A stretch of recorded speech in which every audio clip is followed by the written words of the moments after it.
Morning Star froze as her brother-in-law's knife pressed against her throat, his right to claim her backed by 500 years of Comanche law. When the chief's son's arrow struck the ground between them, silence fell across the camp. His protection of a widow had just condemned one of them to death. The vast plains of the Comanche stretched endlessly under the merciless summer sun, tall grasses swaying like golden waves beneath a sky so blue it hurt to look at it. The year was 1845, and the Comanche people still ruled these territories with pride and fierce determination, their domain stretching from the Arkansas River south into the Texas plains. Among them rode Running Wolf, son of Chief Spotted Eagle, his broad shoulders straight and proud as his stallion carried him swiftly across the rolling landscape. At 28 summers, Running Wolf had already earned his place among the respected warriors of the tribe. His arms bore the scars of battles won, his chest adorned with a necklace of bear claws that marked his courage in facing the great beast alone during his vision quest. His long black hair, adorned with a single eagle feather, whipped behind him in the wind as he rode, his dark eyes scanning the horizon with the keen vision that had earned him his name. The village came into view as he crested a small rise, a collection of tipis arranged in the traditional circle, smoke rising from cooking fires as women prepared the evening meal. Children darted between the dwellings, their laughter carrying on the breeze. It was home, the center of Running Wolf's world, the place where generations of his ancestors had lived and died according to the sacred ways. "Brother," came a call as he dismounted, handing his horse to a waiting youth. Running Wolf turned to see Swift Arrow approaching, his childhood friend and fellow warrior. "The council awaits your report." The northern hunting party has returned with word of buffalo herds moving south earlier than expected. Running Wolf nodded, his face remaining impassive despite the welcome news. A good buffalo hunt before winter would ensure their people's survival through the cold months ahead. He followed Swift Arrow toward his father's large teepee at the center of the village, but his steps faltered as a commotion erupted from the far side of the circle. A woman's voice, raised in distress, cut through the peaceful evening air. Without hesitation, Running Wolf changed direction, moving swiftly toward the sound. Swift Arrow called after him, but the chief's son was already weaving between teepees, his hand instinctively reaching for the knife at his waist. He rounded the corner to find a scene that made his blood run cold. A woman stood with her back against a teepee, her face streaked with tears, but her chin raised in defiance. Before her loomed Blackhawk, a warrior known for his quick temper and quicker fists. The man's hand was raised, ready to strike, as he towered over her. "You will obey," Blackhawk snarled. "The law is clear. You belong to me now." Running Wolf moved before conscious thought could intervene. His hand shot out, catching Blackhawk's wrist in midair. "You forget yourself, brother," he said, his voice quiet but carrying the weight of authority that came from being the chief's son. Blackhawk's eyes widened in surprise, then narrowed in anger. "This is not your concern, Running Wolf. Morning Star was my brother's wife. Now that he has fallen, she belongs in my lodge. It is our way." Running Wolf's gaze shifted to the woman. Morning Star, he knew of her.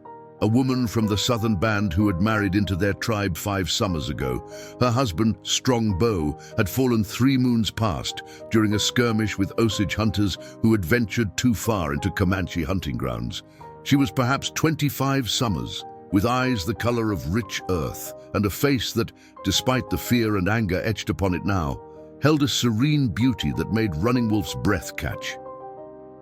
"And I will not go to his lodge," Morning Star said, her voice steadier than her trembling hands suggested.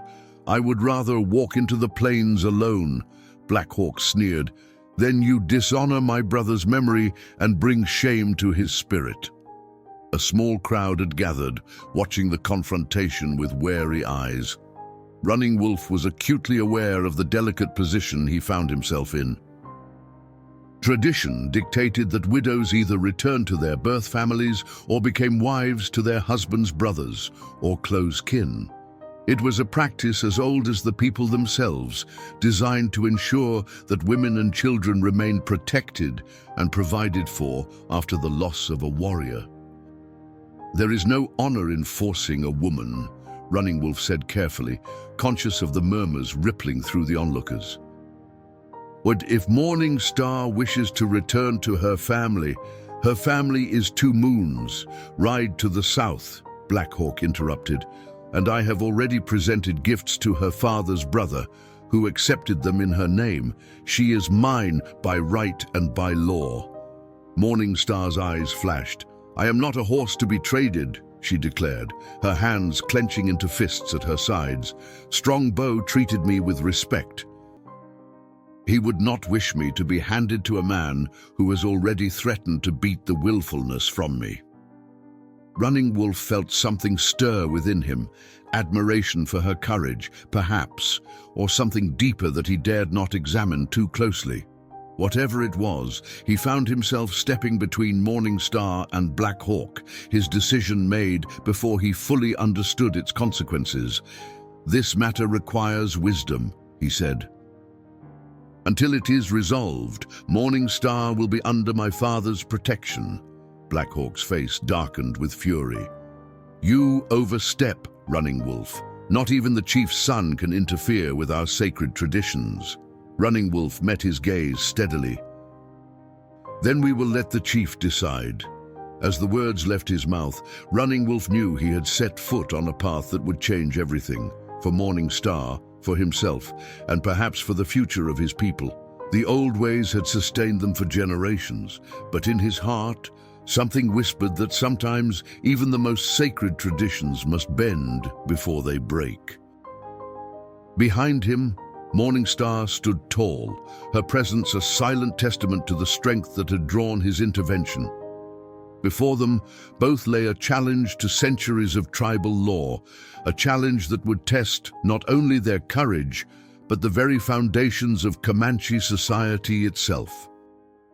Chief Spotted Eagle's teepee stood tall at the center of the village, its hide walls decorated with painted symbols that told the story of his leadership. Battles won, visions received, and covenants made with the spirits. Inside, the air was heavy with the scent of sage and cedar, thin wisps of smoke rising from the small fire at the center and escaping through the opening at the top. The chief sat on a cushion of buffalo hide, his weathered face bearing the lines of 60 winters and countless decisions that had shaped the destiny of his people. When Running Wolf entered with Morning Star following behind him, Black Hawk already stood before the chief, his words spilling out in angry torrents. The elders of the tribe sat in a semicircle around the fire, their expressions grave as they listened to the dispute that threatened to disrupt the harmony of their community. "My son," Chief Spotted Eagle said, raising a hand to silence Black Hawk's tirade, "explain why you bring this matter before me." Running Wolf stood tall, his shoulders squared. "Father, Black Hawk claims Morning Star as his by right of tradition, but she refuses him. He was about to strike her when I intervened." The chief's eyes, still sharp despite his years, shifted to Morning Star. "Woman, speak your truth." Morning Star stepped forward, her head bowed in respect, but her voice steady. "Great Chief, I honored my husband in life and continue to honor his memory in death. But his brother, Black Hawk, has always looked upon me with eyes of hunger, even when Strongbow lived. Now he claims me like property, threatening to beat me into submission." She raised her gaze to meet the chief's. "I cannot go willingly to his lodge." A murmur rippled through the gathered elders. One of them, Gray Fox, whose white hair hung in 2 long braids, leaned forward.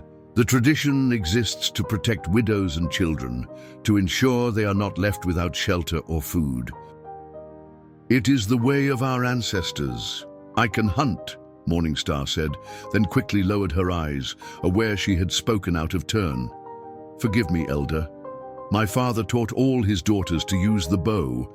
I can provide for myself, Blackhawk scoffed. A woman hunting? Would you also go to war, take scalps, and count coup?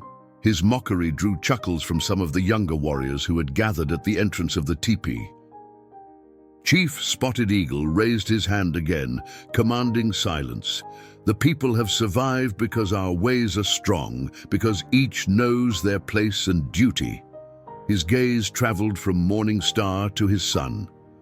Yet the Great Spirit also gave us hearts to feel and minds to judge what is right. An uncomfortable silence fell over the gathering. What the chief suggested, that tradition might be questioned, was almost unthinkable.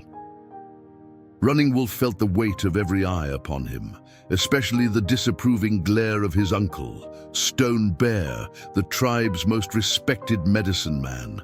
Stone Bear rose slowly, his joints stiff with age, his neck heavy with medicine pouches and sacred talismans. My nephew forgets his position, he said, his voice like gravel.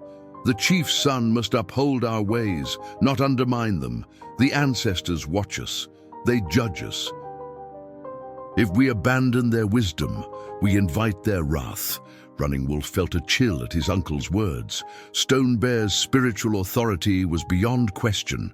Many believed he could communicate directly with the ancestor spirits and read omens in the flight of birds or the patterns of flames.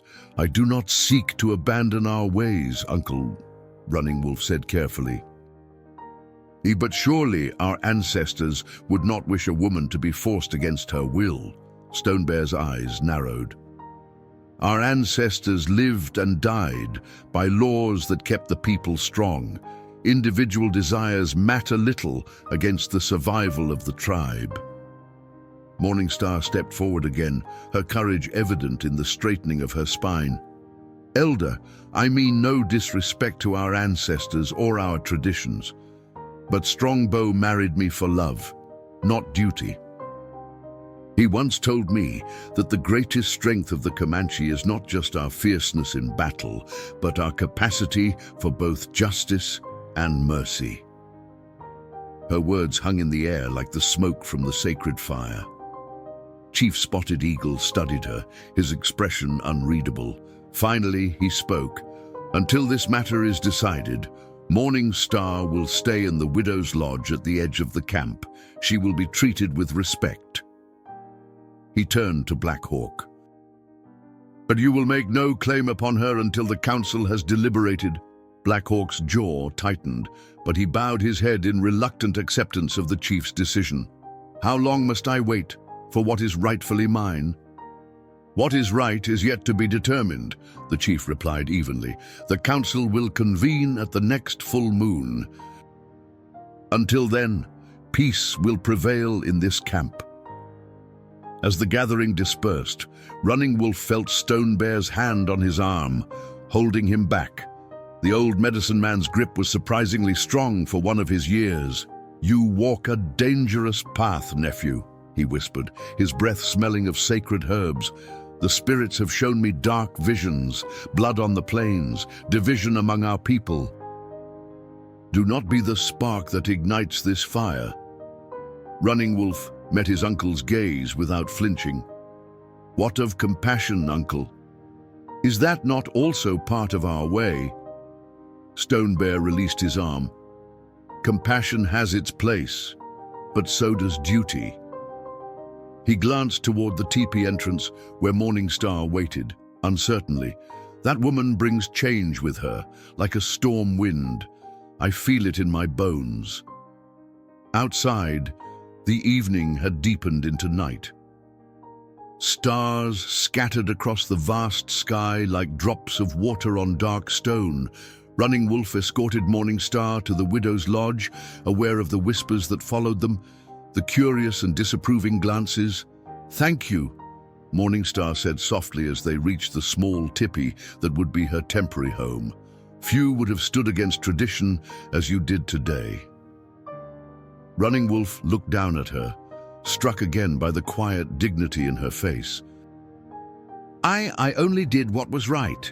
What is right and what is easy are rarely the same path, she replied, a sad smile touching her lips. Your intervention may have saved me from Blackhawk's anger, but it has placed you in a difficult position with your people. He shook his head. My father is wise. He will find a solution that honors both tradition and justice. Morning Star's eyes reflected the starlight as she looked up at him. And if he cannot? Running Wolf had no answer for her.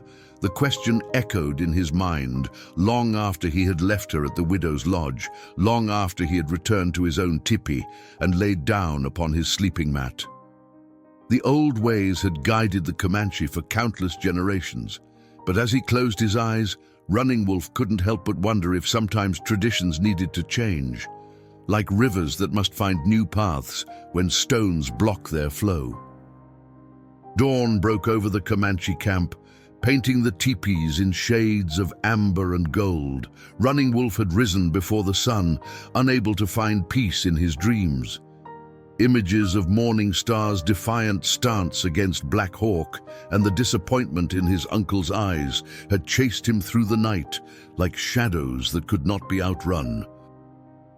He sat alone by the dying embers of his fire, carving a piece of cedar with his knife, the wood curling away in thin spirals that fell to the earth.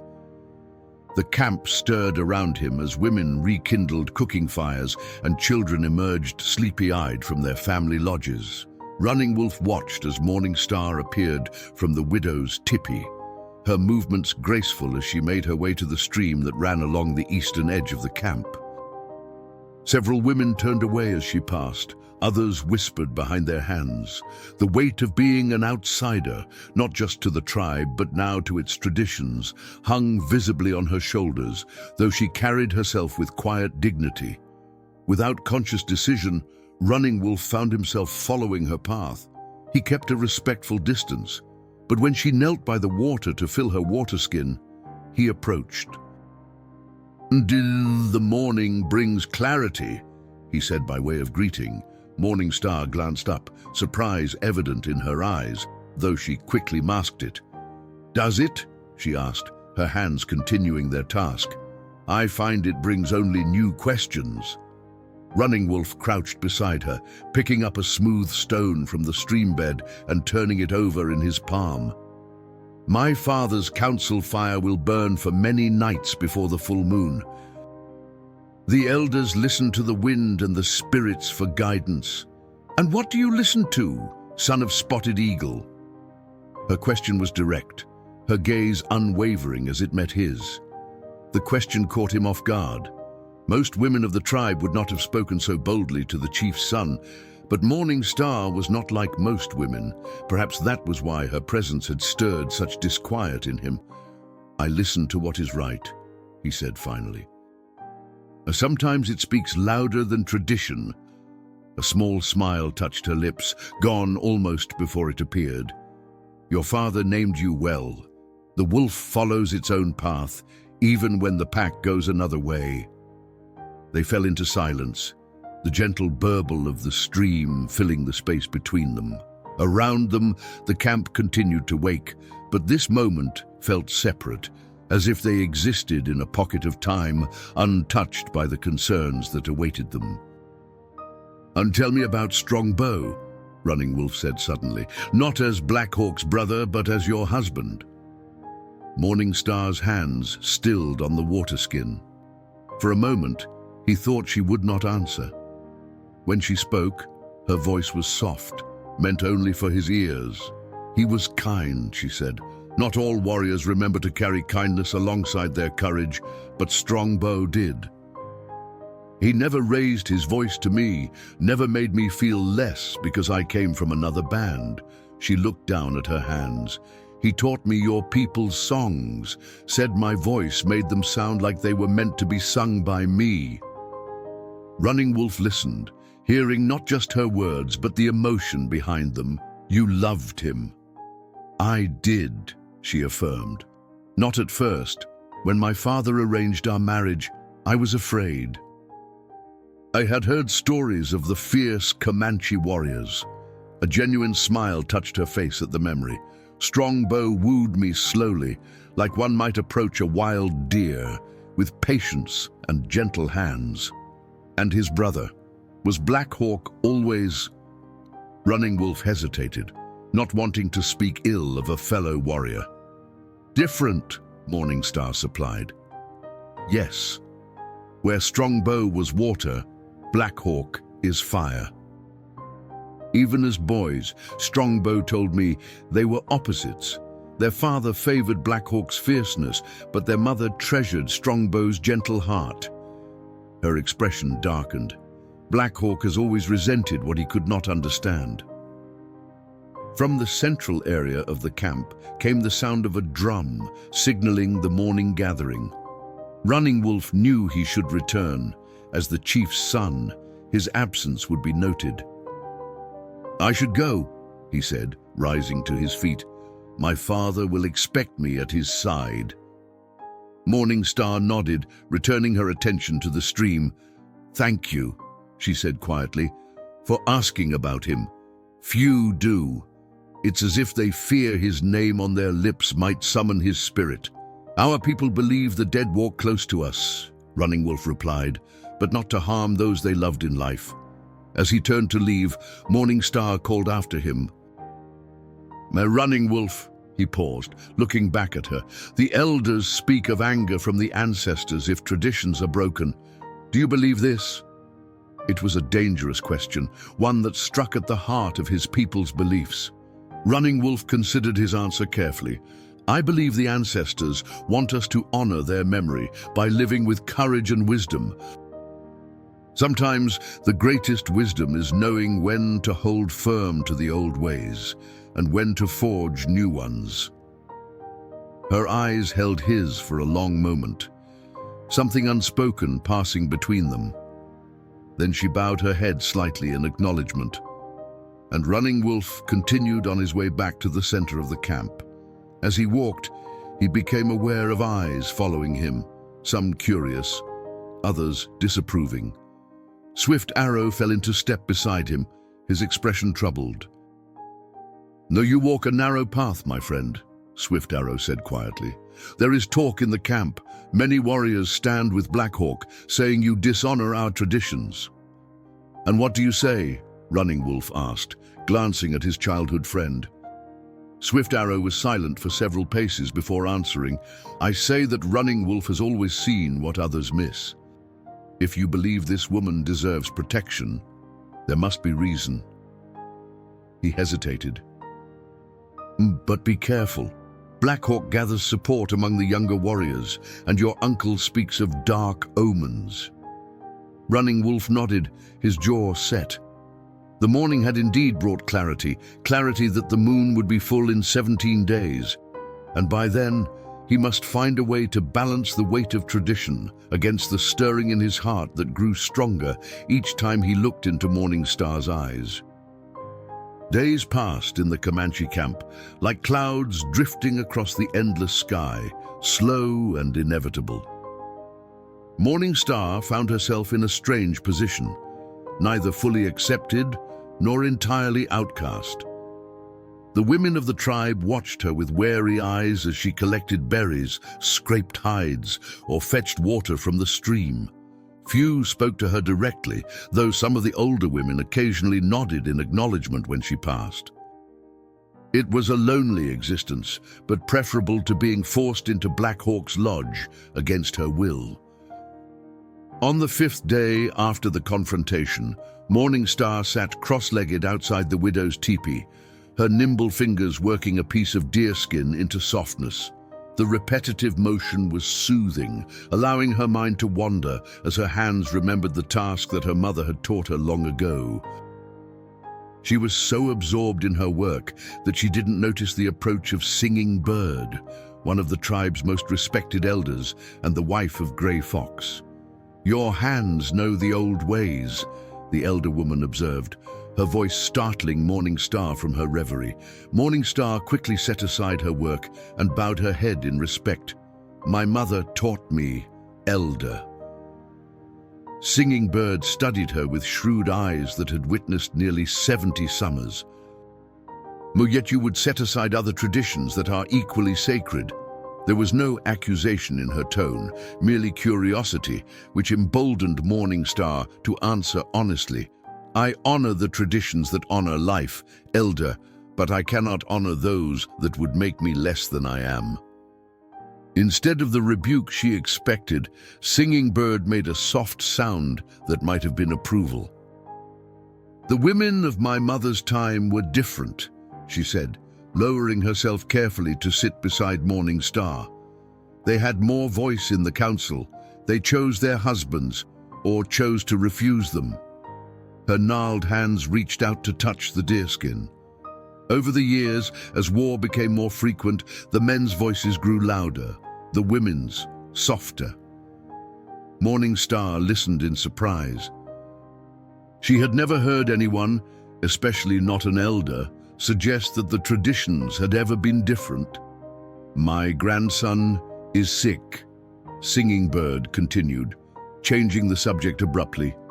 He burns with fever, and my remedies do not help. Stone Bear says it is a sign from the ancestors, punishment for the discord in our tribe. Her eyes, still sharp despite her years, fixed on Morningstar's face. Do you know of medicines from your father's people? Morningstar hesitated. To suggest that her knowledge might surpass Stone Bear's was dangerous, but a child's life hung in the balance. I know some ways, she admitted. My grandmother was known for her healing skills. She taught my mother, who taught me. Singing Bird nodded once, decisively. Come, she said, rising with difficulty. My daughter's teepee is beyond the central fire.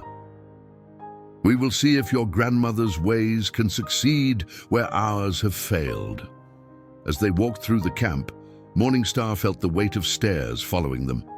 The sight of Singing Bird, wife of a council elder, walking openly with the woman who had defied tradition, caused a ripple of whispers in their wake. Outside, a large teepee, decorated with painted symbols of healing and protection, Singing Bird paused. My daughter White Fawn is afraid, she warned. She believes what Stone Bear has said, that her son's illness is a punishment. She may not welcome you.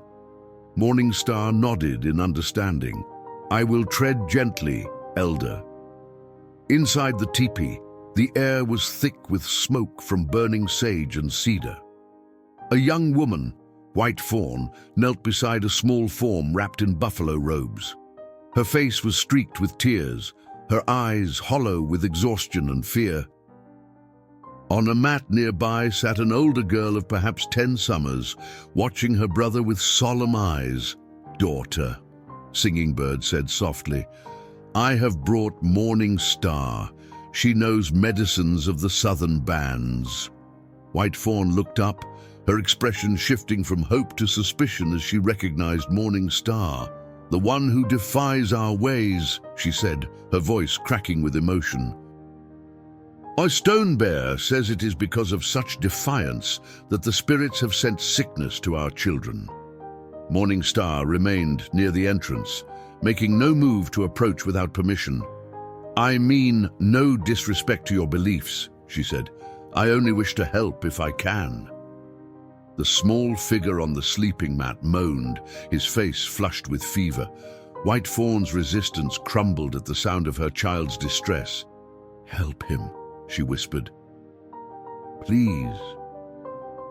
With Singing Bird's encouraging nod, Morningstar knelt beside the boy. He couldn't have been more than 6 summers old, his small body radiating heat like a stone that had sat too long in the sun. Gently, she placed her hand on his forehead, then checked his pulse at the neck. She examined his eyes, his tongue, listened to his breathing. How long has he been this way? She asked. 3 days, White Fawn answered. It began with pain in his throat. Then the fever came. Morningstar nodded, her mind cataloguing symptoms and remedies. I need certain plants. Some may grow nearby.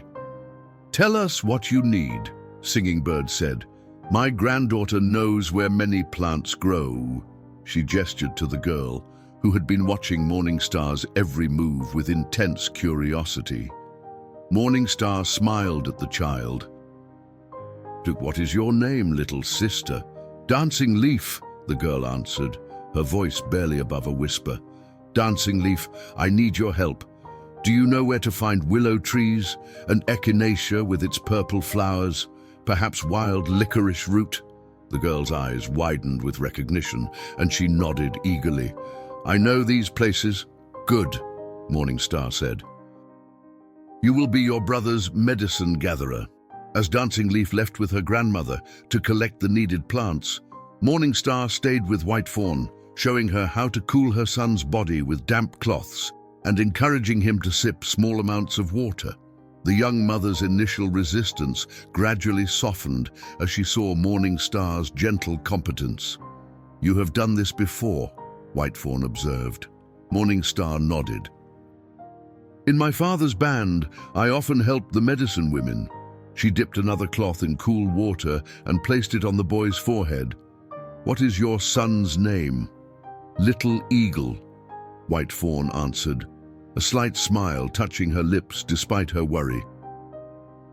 "Because when he was born, he screamed so loudly that my husband said he had the voice of a mighty eagle." They worked together in companionable silence until Singing Bird and Dancing Leaf returned with the plants.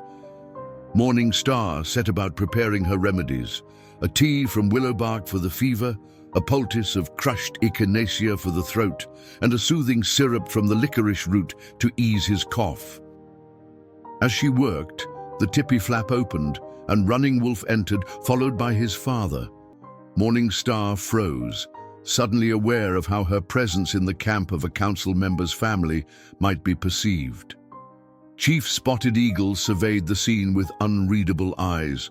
"I heard that medicine is being practiced in our camp," he said, his deep voice filling the small space. "Medicine not of our ways." White Fawn bowed her head. "Forgive me, Chief. My son burns with fever, and I feared for his life." The chief moved to the sleeping mat and looked down at Little Eagle, who had fallen into a fitful sleep after taking Morningstar's willowbark tea. "And does he improve?" "The fever lessens," White Fawn admitted. "Morningstar's medicines. They seem to help where others failed." Running Wolf's eyes found Morningstar's across the teepee, and something passed between them, a moment of connection that made her heart quicken. She looked away first, returning her attention to grinding herbs with a stone mortar. "Stonebear says this sickness comes from the ancestors," Chief Spotted Eagle said, his gaze still on the sleeping child. "That it is a warning against changing our ways." Morningstar's hands stilled, the accusation hung in the air, unspoken but clear. She had brought discord to the tribe, and now a child suffered. The weight of guilt pressed upon her chest, making it difficult to breathe. But then Running Wolf spoke, his voice steady and sure. Indeed. If the ancestors truly wished to punish, would they not strike at those who challenged tradition, rather than an innocent child? Perhaps this sickness is not a punishment but a test, to see if we can find wisdom in unexpected places. Chief Spotted Eagle turned to his son, his expression thoughtful. "Perhaps," he conceded. He looked again at Morningstar, studying her as if seeing her anew. "Continue your healing work, woman of the Southern Band. We will see what tomorrow brings."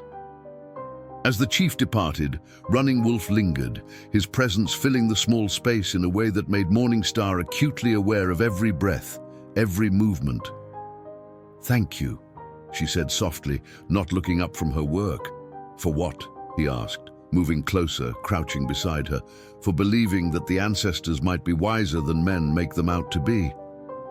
A small smile touched his lips. "The wisdom of the ancestors flows in our blood, but so does their courage to forge new paths when the old ones lead nowhere." He rose to his feet, towering above her. "I will return tomorrow to see how Little Eagle fares." As he left, Morningstar felt White Fawn's curious gaze upon her. "The chief's son speaks differently when he looks at you," the young mother observed. Morningstar busied herself with her medicines, hoping the dim light of the teepee would hide the flush that crept into her cheeks. "He speaks as a leader should, with compassion for all his people." White Fawn's knowing smile suggested she believed otherwise, but she said nothing more, turning her attention back to her son, whose breathing had grown more even as the willow bark began to ease his fever. By the time the moon had grown to half its full size, Little Eagle's fever had broken. The boy sat up in his bed, weak but smiling, his eyes bright with life rather than illness. Word of his recovery spread through the camp like wildfire, and with it, Morningstar's reputation began to shift. Women who had previously avoided her now nodded in greeting. Some even approached with hesitant questions about remedies for their own ailments.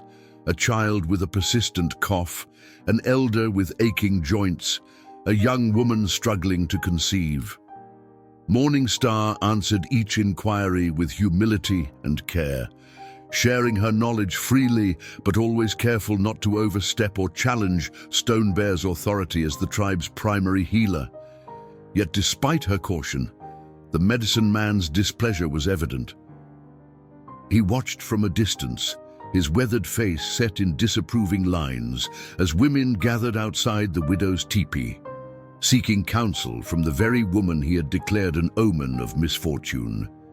"He fears you," Singing Bird remarked one evening as she sat beside Morningstar, their hands busy preparing a salve from beeswax and pine resin. Not many challenge Stone Bear's healing wisdom. Even fewer succeed where he has failed. Morningstar glanced up, alarmed. "I never meant to challenge him, Elder. I only wanted to help the child." Singing Bird's wrinkled face creased further with a knowing smile. Intention matters little when pride is wounded. She applied the salve to a cut on her arm with practiced motions. "Stone Bear speaks against you in the council fire. Says the ancestors are displeased that you remain unmarried, that Black Hawk's rightful claim goes unfulfilled." A chill ran through Morningstar, despite the warmth of the evening. "And what does the chief say to this?" "Spotted Eagle listens to all voices before he speaks," the elder woman replied, "but a father watches his son closely. He sees how Running Wolf looks at you when he thinks no one notices." Morningstar's hands stilled on the medicine she was grinding. "The chief's son has shown me kindness, nothing more." Singing Bird made a sound between a scoff and a laugh. "I have seen 70 summers, child. I know the difference between kindness and the fire that burns between a man and woman." Before Morningstar could formulate a response, a commotion arose from the center of the camp. Voices raised in anger carried on the evening breeze. Without thinking, she rose to her feet, her eyes searching for the source of the disturbance. What she saw made her blood run cold. Running Wolf and Black Hawk stood facing each other beside the council fire, their stances rigid with barely contained fury.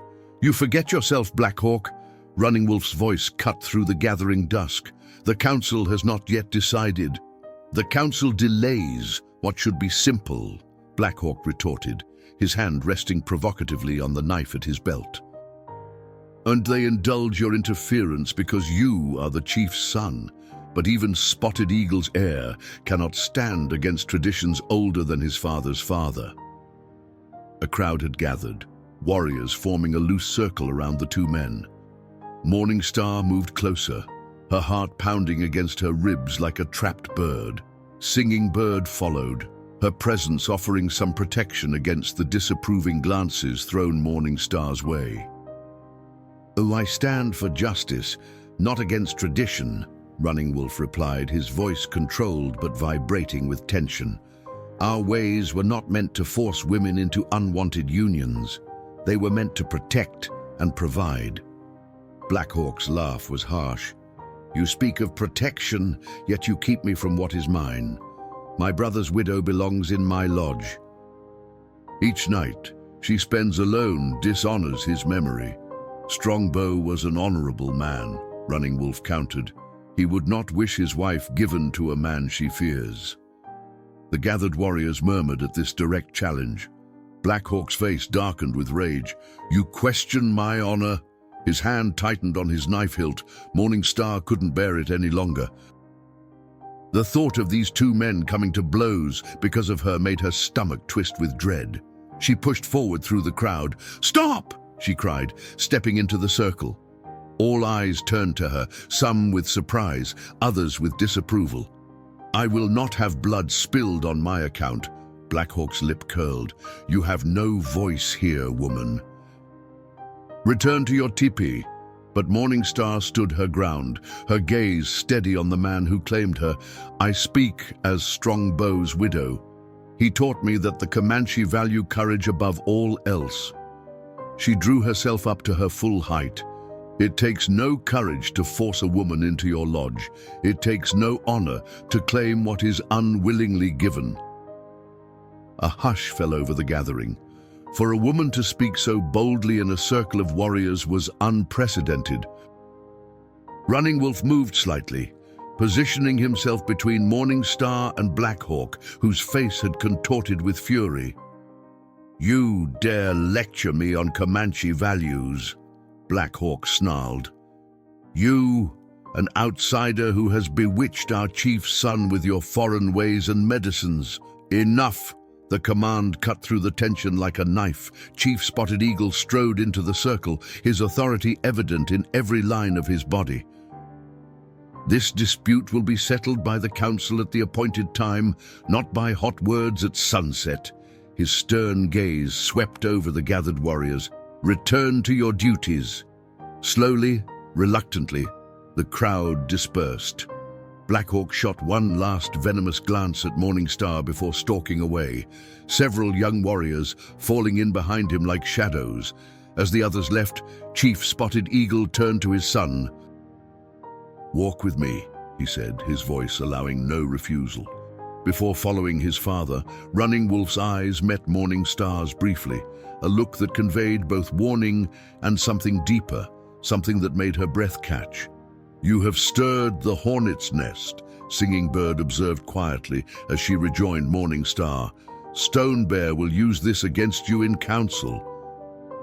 A woman speaking out of turn, challenging a warrior's right. "I could not remain silent," Morning Star replied, watching as Running Wolf disappeared into the gathering darkness with his father. "Not when men might die because of me." The old woman patted her arm gently. "The heart speaks when the mouth should sometimes stay closed." Her eyes, wise with years, studied Morning Star's face. "But perhaps it is time for hearts to speak louder in our tribe." Later that night, as Morning Star sat alone outside her teepee, watching the stars emerge one by one in the vast expanse above, a shadow detached itself from the darkness. Running Wolf approached silently, his expression grave. "You should not have interfered," he said without preamble. Black Hawk was looking for an excuse to challenge me. "Your presence gave him one. I will not be the cause of bloodshed," she replied firmly. He studied her for a long moment. "My father believes I defend you out of duty," he said finally, "that I would do the same for any woman unfairly treated." Their eyes met in the starlight, and Morning Star felt something shift between them, like the earth moving beneath her feet. "And is that not true?" she asked, her voice barely above a whisper. Running Wolf's answer was so quiet, she almost didn't hear it. "We both know it is not." Without another word, he turned and walked away, leaving Morning Star to wonder if the pounding of her heart was loud enough for the entire camp to hear. The days that followed brought a strange tension to the Comanche camp. The confrontation between Running Wolf and Black Hawk had drawn clear lines among the people, dividing them like a lightning strike splits a tree. The younger warriors increasingly gathered around Black Hawk in the evenings, their voices low, but their gestures animated as they spoke of honor and tradition. The women moved in their own circles, some still avoiding Morning Star's gaze, while others sought her out with growing boldness, bringing small gifts of food or materials for her medicines. Running Wolf kept his distance, at least in public. The single confession beneath the stars remained unacknowledged between them, as if speaking of it might give it a power neither was prepared to face. But Morning Star felt his eyes upon her as she worked, as she walked to the stream, as she sat by the evening fires. And sometimes, in the deep quiet of night, she would find small offerings outside her teepee, a perfectly formed arrowhead, a bundle of rare healing herbs, a carving of a wolf made from cedar wood. No words accompanied these gifts, but she knew their source as surely as she knew her own heart. Chief Spotted Eagle watched it all with the careful eyes of a leader who has weathered many storms. He spent long hours in council with the elders, the smoke from their sacred pipes rising into the night sky as they debated what had never before been questioned. The chief himself revealed nothing of his thoughts, maintaining the stoic dignity that had earned him the respect of his people through decades of leadership. 7 days before the full moon, as Morning Star returned from gathering plants at the edge of the forest, Stone Bear intercepted her path. The medicine man's face was deeply lined, his eyes shadowed beneath his heavy brows. "The spirits are restless," he said without greeting, his voice like dry leaves rustling. "They speak to me in dreams and visions. They show me blood on the plains, division among our people." He fixed her with a penetrating stare. "All because of you." Morning Star clutched her gathering basket tighter, but did not lower her gaze. "I have not asked for blood or division, Elder. I have only asked to live with dignity, as Strong Bow would have wanted for me." "Strong Bow is dead," Stone Bear replied harshly. "His spirit cries out for the traditions to be honored. Yet you turn your back on his family, on our ways." "Did Strongbow's spirit tell you this?" she asked, a boldness in her voice that surprised even her. Or is it your own voice you hear, Elder?" Stone Bear's expression darkened. "You bring disrespect as well as division. The signs are clear. 2 nights ago, a coyote entered the camp and stole meat from the offering stone. Last night, an owl called from the burial grounds. These are omens of the ancestors' displeasure." Morning Star took a deep breath, steadying herself. "I was taught that coyotes are clever and owls are wise. Perhaps the ancestors send different messages than you believe."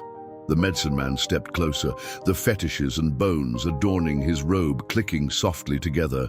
"Do not mistake my patience for weakness, woman. I have been Stone Bear to this tribe since before Running Wolf drew his first breath. My voice carries the weight of generations, as does the truth," came a deep voice from behind them. Both turned to find Chief Spotted Eagle standing a few paces away, his arms crossed over his chest. How long he had been listening, Morning Star couldn't tell, but the chief's expression gave nothing away. "Brother," Stone Bear acknowledged, inclining his head slightly. Though not related by blood, the 2 men had been raised together, their bond forged through shared visions and trials of youth. "The council fire burns tonight," Chief Spotted Eagle said. "The matter of Morning Star's place among us will be discussed." His eyes, dark and unreadable, shifted to her. The voice of the woman herself should be heard before judgment is passed. Stone Bear's displeasure was evident in the tightening of his jaw, but he did not contradict the chief. "As you wish, brother. But remember, some voices speak from selfishness rather than wisdom." As the medicine man walked away, Chief Spotted Eagle remained, studying Morning Star with an intensity that made her want to look away. But she held his gaze, her chin lifted slightly in quiet defiance. "My son defends you with great passion," the chief said finally. "It has not gone unnoticed." Morning Star felt heat rise to her cheeks but kept her voice steady. "The running wolf defends what he believes is right. It is the mark of a true leader." "Yes," Spotted Eagle agreed, surprising her. "But a leader must also understand when personal desire clouds judgment." He took a step closer, his voice dropping. "Tell me truly, woman of the Southern Band, what do you seek here? Is it merely freedom from Black Hawk's claim? Or is there something more that keeps you among a people who view you with suspicion?" The question caught her off guard. What did she seek? When Strongbow died, she had considered returning to her father's people, despite the long and dangerous journey. But something had held her here, even before Running Wolf's intervention. Perhaps it was the memory of Strongbow, the life they had begun to build together. Or perhaps it was the stubborn belief that she could earn her place among these people on her own terms. And now there was Running Wolf, with his quiet strength and unexpected gentleness. The thought of leaving him created a hollow ache in her chest that she could scarcely bear to examine. "I seek a home," she answered finally, the truth simpler than she had expected. "A place where I am valued for what I can give, not merely what can be taken from me." Chief Spotted Eagle's weathered face revealed nothing of his thoughts. "Come to the council fire when the evening star appears," he said. "Speak your truth there, as you have spoken it to me." With that, he turned and walked away, his back straight, despite the weight of leadership that rode his shoulders. As evening approached, the camp hummed with anticipation. Word had spread that Morningstar would speak before the council, an unprecedented honor for a woman, particularly one not born to the tribe. Some muttered that the chief showed too much lenience. Others whispered that perhaps it signaled a return to older ways, when women's voices had carried more weight in tribal decisions. As the evening star appeared, a silver point of light in the darkening sky, Morning Star approached the central fire with a calm she did not feel. Her heart thundered in her chest, and her palms were slick with nervous sweat, but she had braided her hair carefully and wore her finest dress, adorned with quill work that had taken Strongbow's mother months to complete. It was a reminder of the family that had once welcomed her, of the life she had begun to build before death had shattered it. The council circle was already formed, the chief seated on a raised platform of earth, the elders arranged to his right and left according to their status. Stone Bear sat at Spotted Eagle's right hand, his face impassive, but his eyes glittering in the firelight. Running Wolf stood behind his father's platform, his position marking him as heir, but not yet a voting member of the council. Their eyes met across the flames, and Morning Star drew strength from the steady confidence in his gaze. Whatever came of this night, she was not alone. The tribe gathered in concentric circles around the elders, with warriors closest to the council, then women and children behind them. Blackhawk stood among his supporters, his face set in hard lines of contempt as Morning Star took her place in the center of the circle. Chief Spotted Eagle raised his hand, and silence fell over the gathering. "We come together, under the watching stars, to resolve a matter that divides our people," he began, his voice carrying easily to the farthest reaches of the circle. "The traditions of our ancestors guide us through the darkness of uncertainty, but sometimes the path forward is not clear." He gestured toward Morning Star.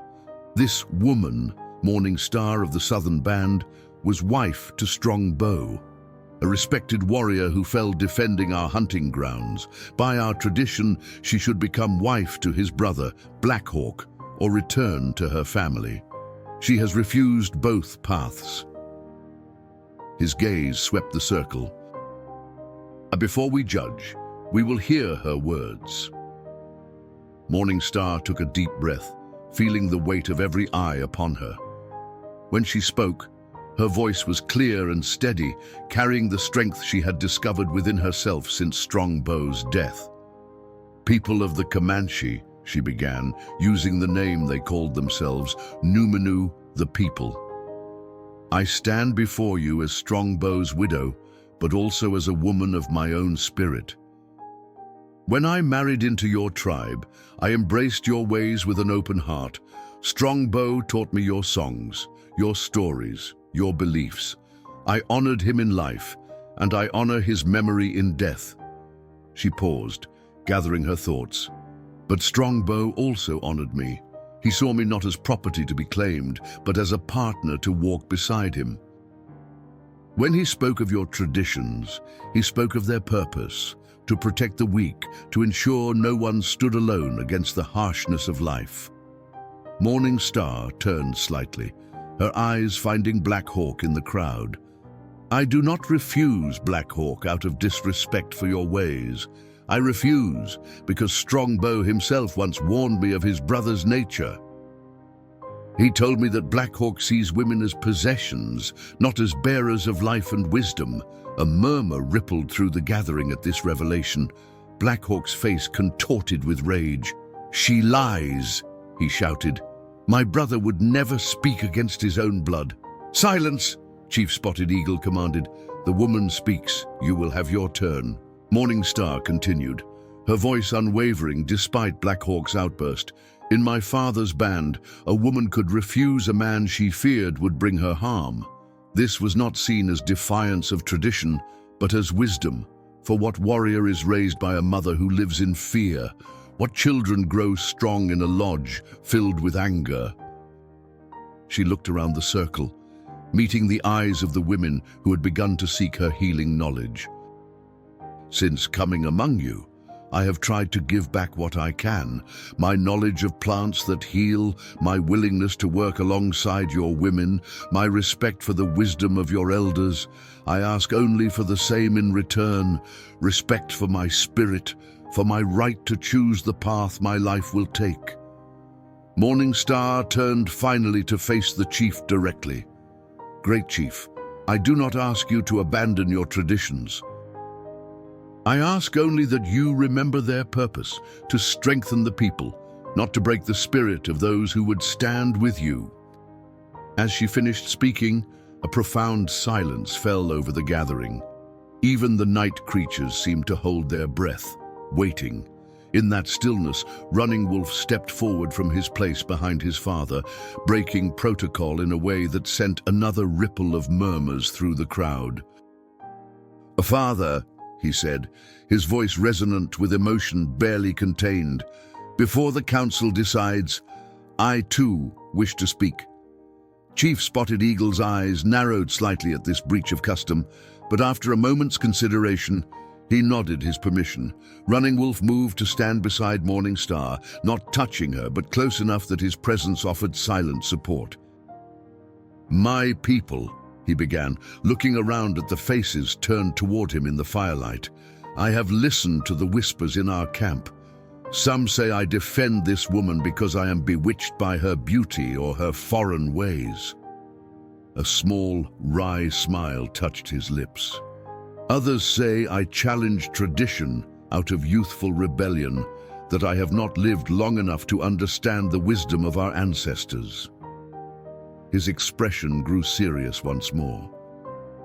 But I say this, I stand beside Morning Star because in her courage I see the very spirit that has kept the Comanche strong through countless winters. We call ourselves the Lords of the Plains, not merely because we are fierce in battle, but because we have the wisdom to adapt, to take what is useful from other peoples while holding true to our core beliefs. Running Wolf's gaze swept the circle, meeting the eyes of warriors and elders alike. But what is that core? Is it the specific form of our marriage customs, or is it the deeper truth they serve, that each member of the tribe has value, that together we are stronger than alone, that we protect those who cannot protect themselves? He turned to face his father directly. The greatest leaders in our history were those who understood when tradition must bend so that the people may remain strong. I believe this is such a moment, The silence that followed was electric with tension. Stone Bear was the first to break it, rising slowly to his feet, the ornaments on his medicine robe rattling softly. "Pretty words," the medicine man said, his voice cutting through the night. "But words do not appease the ancestors. Already they send warnings, strange sicknesses, unusual animal behavior, dreams of blood and division." He pointed a gnarled finger at Morning Star.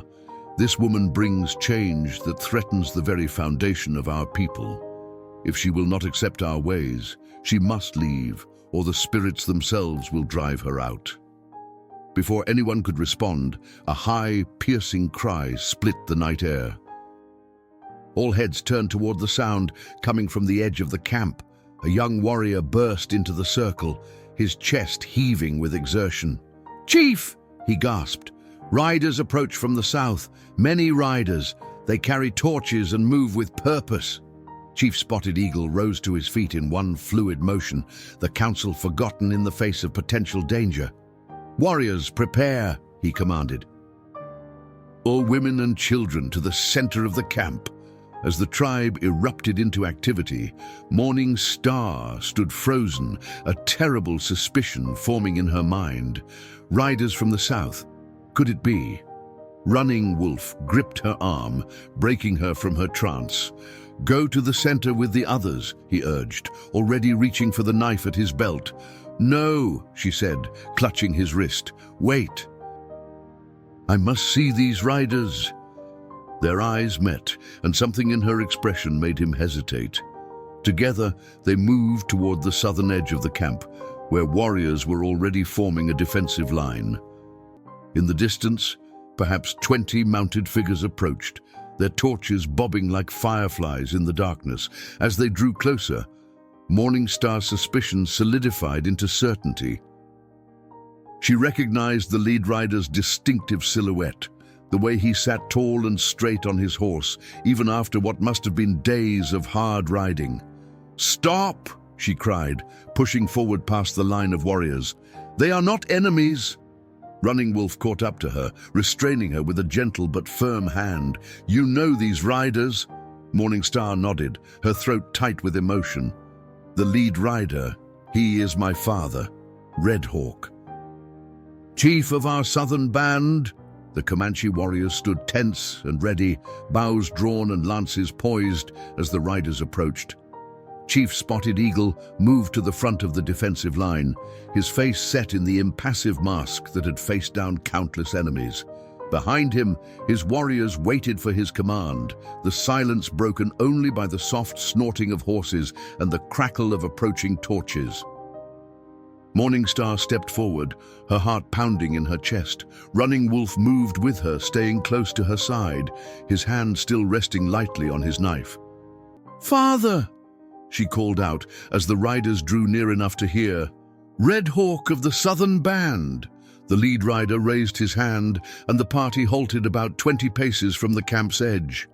For a long moment, no one moved.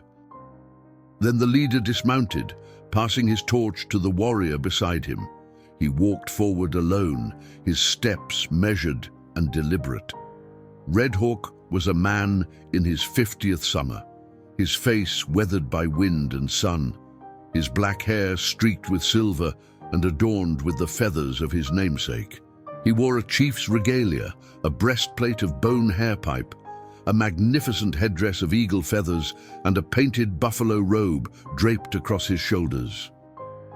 His eyes, sharp and dark like his daughter's, scanned the assembled warriors before settling on Morning Star. "My daughter," he said, his voice carrying the authority of a man accustomed to command, "I have ridden far to find you." Morning Star moved forward, breaking free of Running Wolf's protective stance. "Father," she replied, inclining her head in respect. How did you know where to find me?" "Word travels across the plains," Red Hawk answered. "A trader from the north spoke of a southern woman causing division in Spotted Eagle's band, a widow who refused her husband's brother." His gaze shifted to Running Wolf, assessing him with the practiced eye of a warrior chief. He spoke also of a chief's son who stood between her and tribal law. Chief Spotted Eagle stepped forward then, his bearing every bit as regal as Red Hawk's. "Red Hawk," he acknowledged, "you come armed to my camp in the night. Is this a visit of peace, or do you bring war to the Numenu?" Red Hawk's expression remained neutral. "I come for my daughter. Whether I leave in peace depends on what I find here." A tense silence followed this veiled threat. The warriors of both bands shifted uneasily, hands tight on weapons. Morning Star looked from her father to Spotted Eagle, seeing in both men the unyielding pride that had made them leaders of their people. "Please," she said, moving to stand between them. "There is no need for threats. I am unharmed." She turned to her father. "I was treated with honor in my husband's band, and since his death I have been under the protection of Chief Spotted Eagle and his son." Some of the tension seemed to leave Red Hawk's shoulders. "Then I owe you thanks, Chief of the Northern Band," he said with a slight inclination of his head. "But I have come to take my daughter home, where she belongs." Morning Star felt as if the ground had dropped away beneath her feet. Home. The word should have brought comfort, but instead it sent a spike of panic through her heart. She looked at Running Wolf, finding his eyes already on her, his expression a mixture of concern and something that looked painfully like resignation. Chief Spotted Eagle studied Red Hawk for a long moment before speaking. "It is late, and your warriors have ridden far. Share our fire tonight. We will speak more in the morning, when the sun brings clarity to all matters." Red Hawk considered the offer, then nodded once. "We accept your hospitality, Spotted Eagle." He turned and gestured to his men, who began to dismount. As the two bands cautiously integrated, with Spotted Eagle's warriors helping the southern band establish their camp on the outskirts of the circle, Morning Star found herself caught between worlds. Her father approached her, his arms opening in a rare display of affection. She stepped into his embrace, inhaling the familiar scent of sage and horse and leather that had meant safety throughout her childhood. "My daughter," Red Hawk murmured against her hair, "when I heard of your troubles, I gathered my best warriors and rode without rest. No man forces a daughter of Red Hawk into his lodge against her will, not even among her husband's people." Morning Star drew back, studying her father's face in the torchlight. "How much do you know?" "Enough," he replied grimly. "That your husband's brother claims you by right of custom, that the chief's son interfered." His eyes drifted to where Running Wolf stood, conferring with his father. The trader spoke of attachment between you. She felt heat rise to her cheeks, but met her father's gaze steadily. "Running Wolf defended me when no one else would. He believes in justice more than blind adherence to tradition." Red Hawk's expression softened slightly. "You speak of him with great respect. He has earned it," she replied simply. Her father studied her face, his eyes narrowing slightly as he recognized what she was not saying. "I see," he said finally, "but it changes nothing. Tomorrow we return to our people. Your mother's heart has been heavy since word reached us of Strongbow's death. She fears for you." Morning Star opened her mouth to protest, but the words died on her lips. How could she explain to her father that in the span of a moon her heart had found a new home? That despite the challenges she faced here, the thought of leaving filled her with a grief as sharp as when she had lost Strongbow. "We will speak more tomorrow, father," she said instead. "You must be tired from your journey." Red Hawk nodded, squeezing her shoulder before releasing her. "Rest well, daughter. Tomorrow your troubles end." As her father moved away to join his warriors, Morning Star remained rooted in place, her thoughts a tangled web of conflicting loyalties and desires. She did not notice Running Wolf's approach until he stood beside her, close enough that she could feel the warmth radiating from his body in the cool night air. "Your father is a formidable man," he observed quietly. "Yes," she agreed. "He has led our band through drought, disease, and war with the white settlers. His word is law among our people." Running Wolf was silent for a moment. "Will you go with him?" he asked finally, his voice carefully neutral. Morningstar turned to look at him, searching his face in the flickering light of the campfires. "Is that what you want?" His eyes met hers, and for once, he did not guard his expression. "No," he said simply. "But I want your happiness more than my own."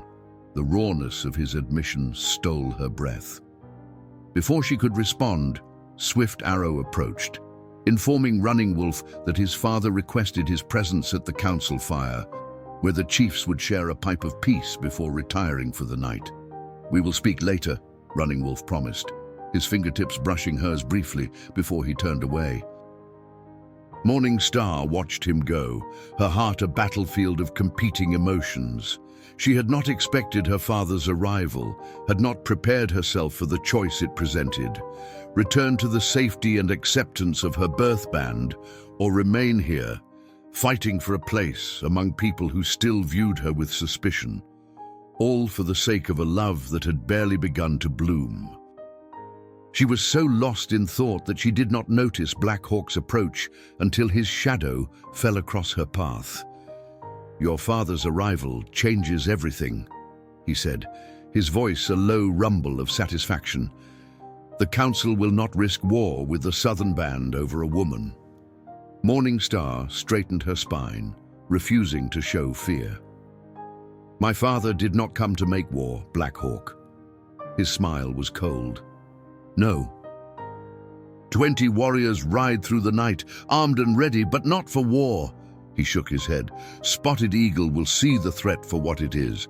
He will release you to your father's band, and Running Wolf's interference will have been for nothing." "And you will have lost your claim," she retorted, a small flare of triumph in her chest. Black Hawk's smile only widened. "For now. But there are other women, other lodges that need a strong man to lead them." He leaned closer, his voice dropping to a whisper. "Running Wolf has shown weakness. The warriors see it. When the time comes for Spotted Eagle to step aside, many will question whether his son should lead." He straightened, satisfaction evident in his posture. "So go home with your father, Morningstar. Know that you have weakened the man who defended you. That is punishment enough for your defiance?" As he walked away, Morningstar felt a chill that had nothing to do with the night air. Black Hawk's words carried the ring of truth.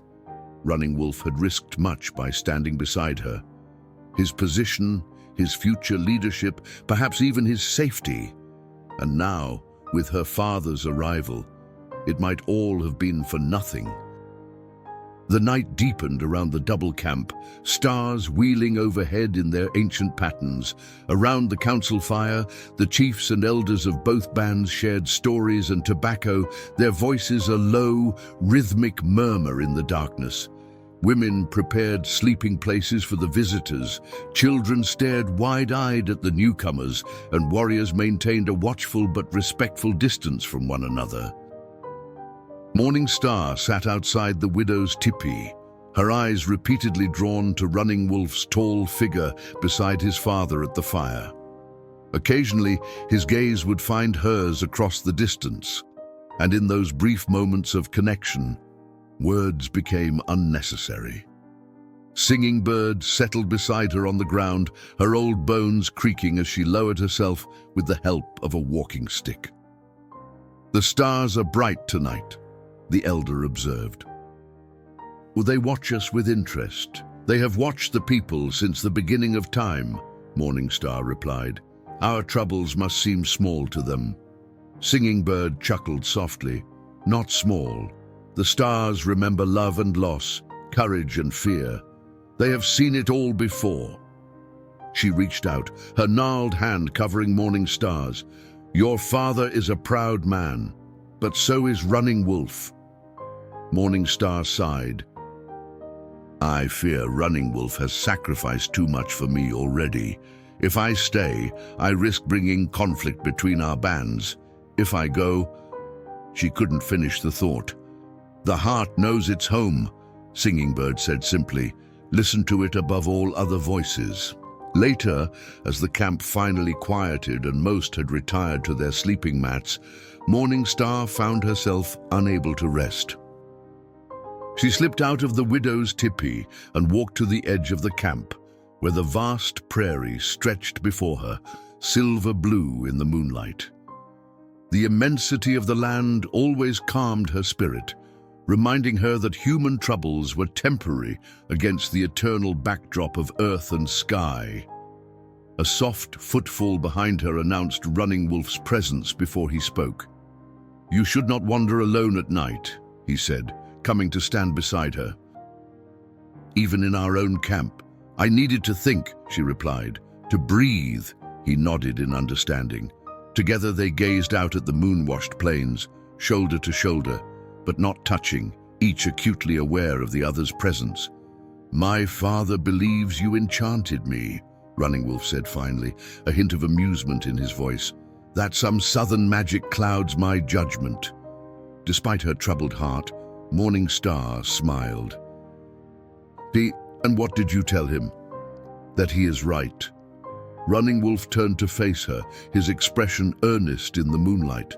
"But the enchantment is not magic. It is your courage, your kindness, the way you heal instead of harm, the way you stand firm without breaking." He took her hand then, his calloused fingers entwining with hers. "I have never spoken such words to a woman before. Among our people, men do not often reveal their hearts so plainly, but these are not ordinary times." Morning Star looked down at their joined hands, feeling the strength and gentleness in his touch. "My father expects me to return with him tomorrow," she said softly. "He believes he is rescuing me." "And is he?" Running Wolf asked, his voice carefully controlled. She raised her eyes to his. "No," she answered truthfully.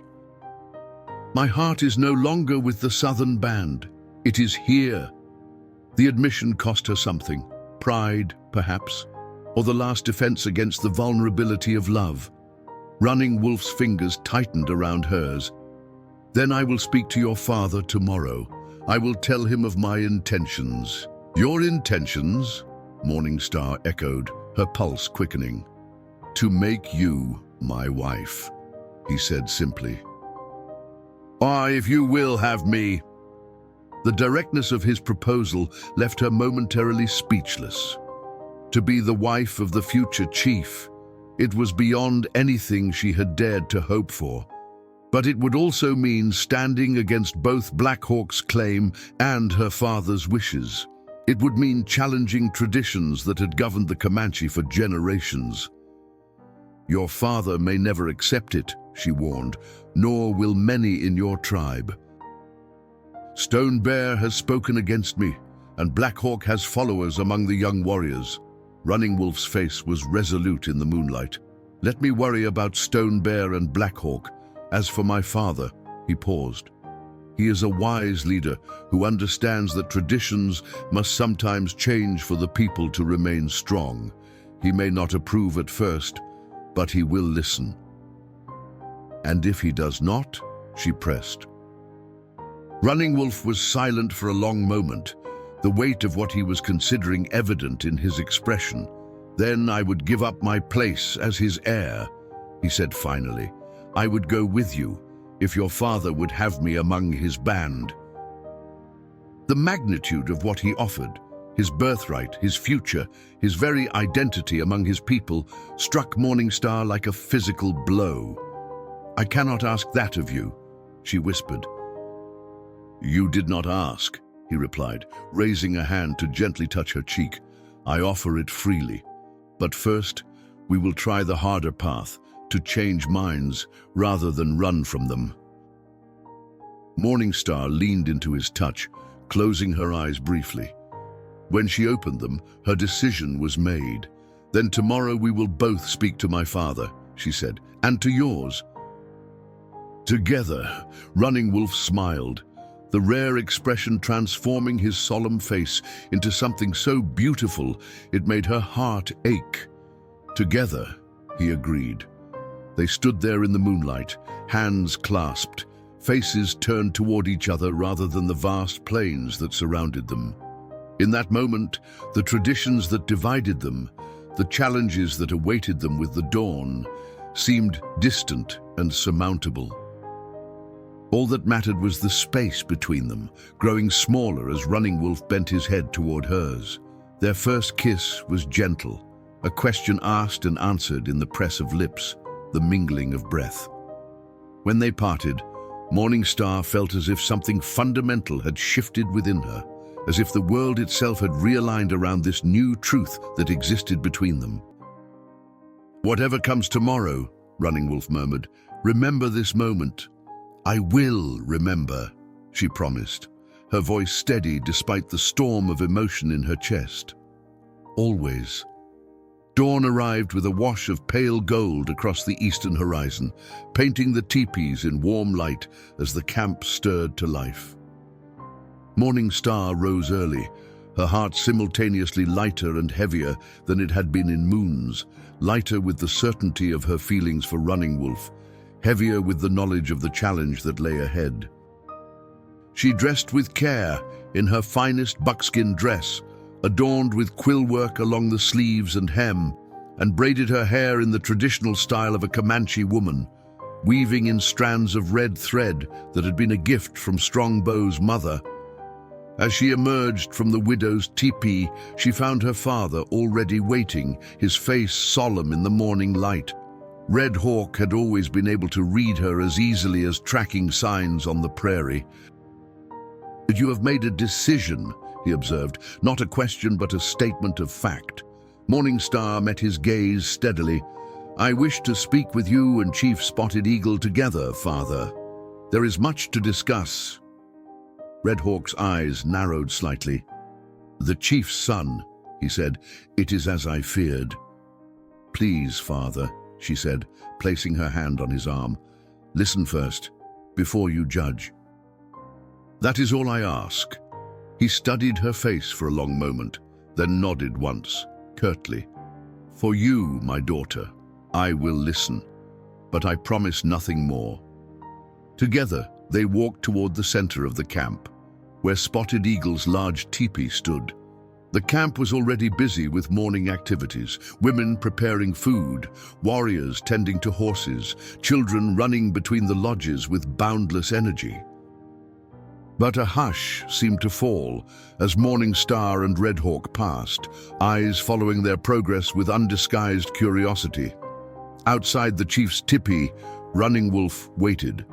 He was dressed in his finest attire as well, a war shirt decorated with the teeth of the bear he had killed during his vision quest, leggings fringed with horsehair, and a single eagle feather standing upright in his hair.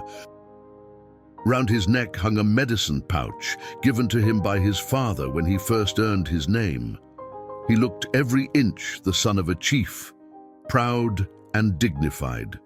His eyes met Morningstar's, and despite the gravity of the moment, a smile tugged at the corner of his mouth.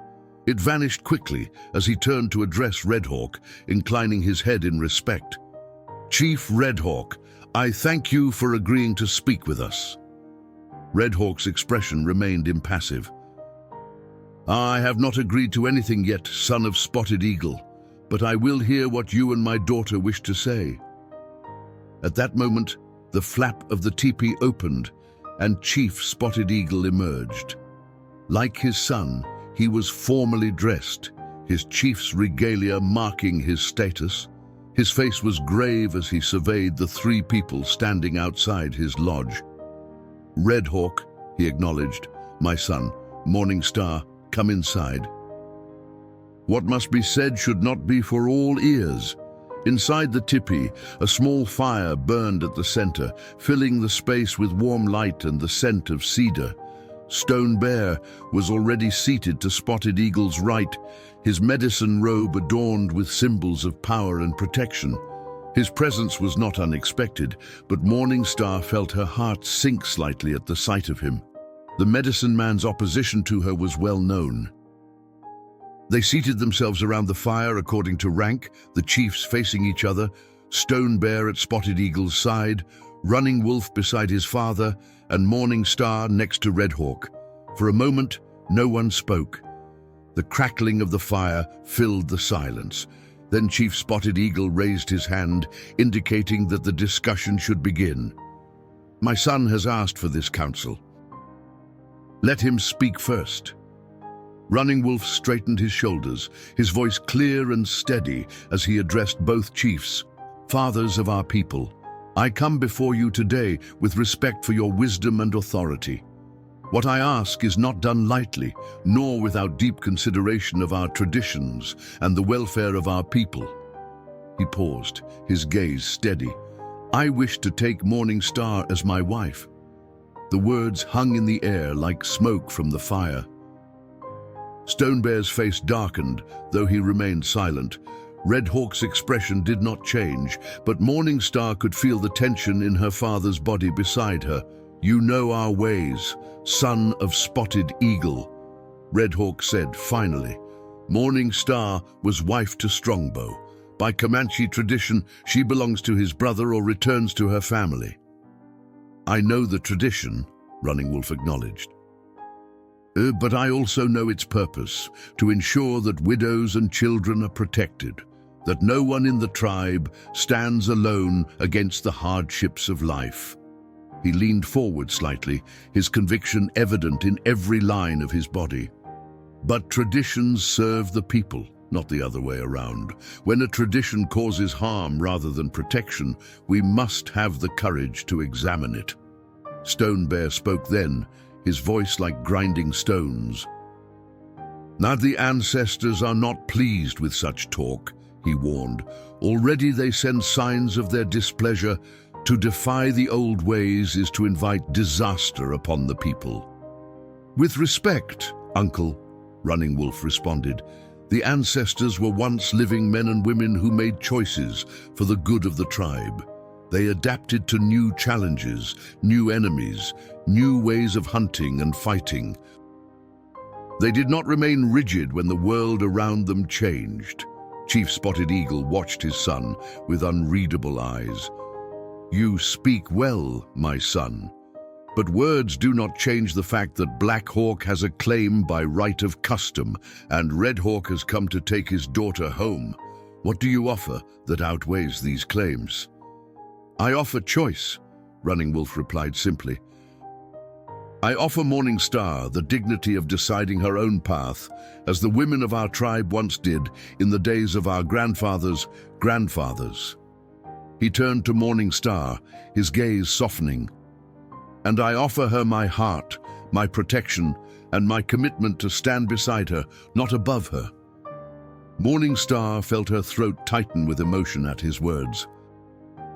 She had known Running Wolf was different from other warriors, but the depth of his respect, his willingness to challenge conventions that had governed their people for generations, it humbled her. "And you, daughter," Red Hawk asked, turning to her, "what do you say to this offer?" Morning Star gathered her courage, looking first at her father, then at Spotted Eagle. "I say that Running Wolf speaks with wisdom beyond his years. He sees what others do not, that strength comes not from rigid adherence to the past, but from the courage to forge new paths when the old ones no longer serve us." She reached out, placing her hand briefly on her father's arm. "I have great love and respect for you, Father, for our people.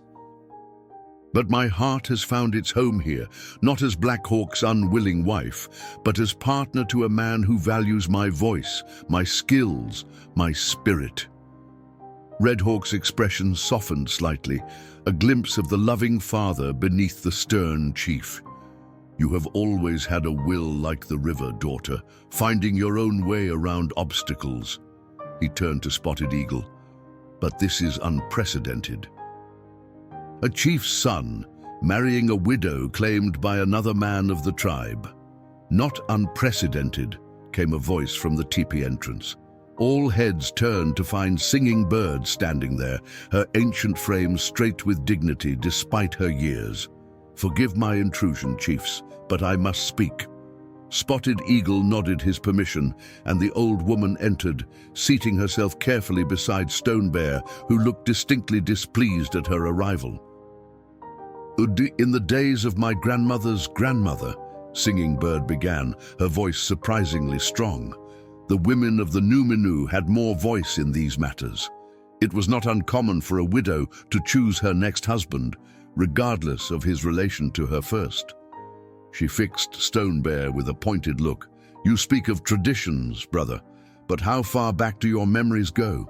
3 generations? 4? "The true old ways are older than any living memory," Stone Bear scowled. "You speak of times before our people became lords of the plains, old woman. Times of weakness, not strength.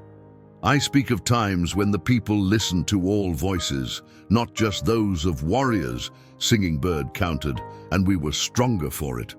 Chief Spotted Eagle raised his hand, silencing what promised to become a heated exchange. "This matter affects more than just those in this TPI," he said gravely. "Black Hawk's claim cannot be dismissed without hearing his voice as well." "Then let him speak," Running Wolf said. "Let all voices be heard, but let us not pretend that tradition is unchangeable. The greatest leaders in our history were those who knew when to hold firm and when to bend." Red Hawk studied Running Wolf with new interest. "Oh, you speak with the voice of a chief," he observed. "Perhaps my daughter sees this in you." He turned to Spotted Eagle. "Brother Chief, I came prepared to take my daughter home by force if necessary. I believed she was being held against her will, forced into an unwanted marriage." He glanced at Morning Star, a hint of wry affection in his eyes. "I should have known my daughter would find her own path. It seems she has found a man worthy of walking it with her." He paused, considering his next words carefully. "If your son truly wishes to take my daughter as wife, I will not stand in their way, provided she is given the respect due to a daughter of a chief." A ripple of surprise passed through the teepee. Morning Star stared at her father, hardly daring to believe what she had heard. Red Hawk, who had always been the most traditional of men, was giving his blessing. Spotted Eagle's face revealed nothing of his thoughts. "And what of Black Hawk's claim?" he asked. "What of the discord this will cause among our warriors?" "Discord already exists," Running Wolf pointed out. "My actions have seen to that, but perhaps there is a way to honor both tradition and justice." "Speak your thought, my son," Spotted Eagle prompted. Running Wolf looked at each person in the tipi before continuing. "Let Black Hawk be compensated for his claim.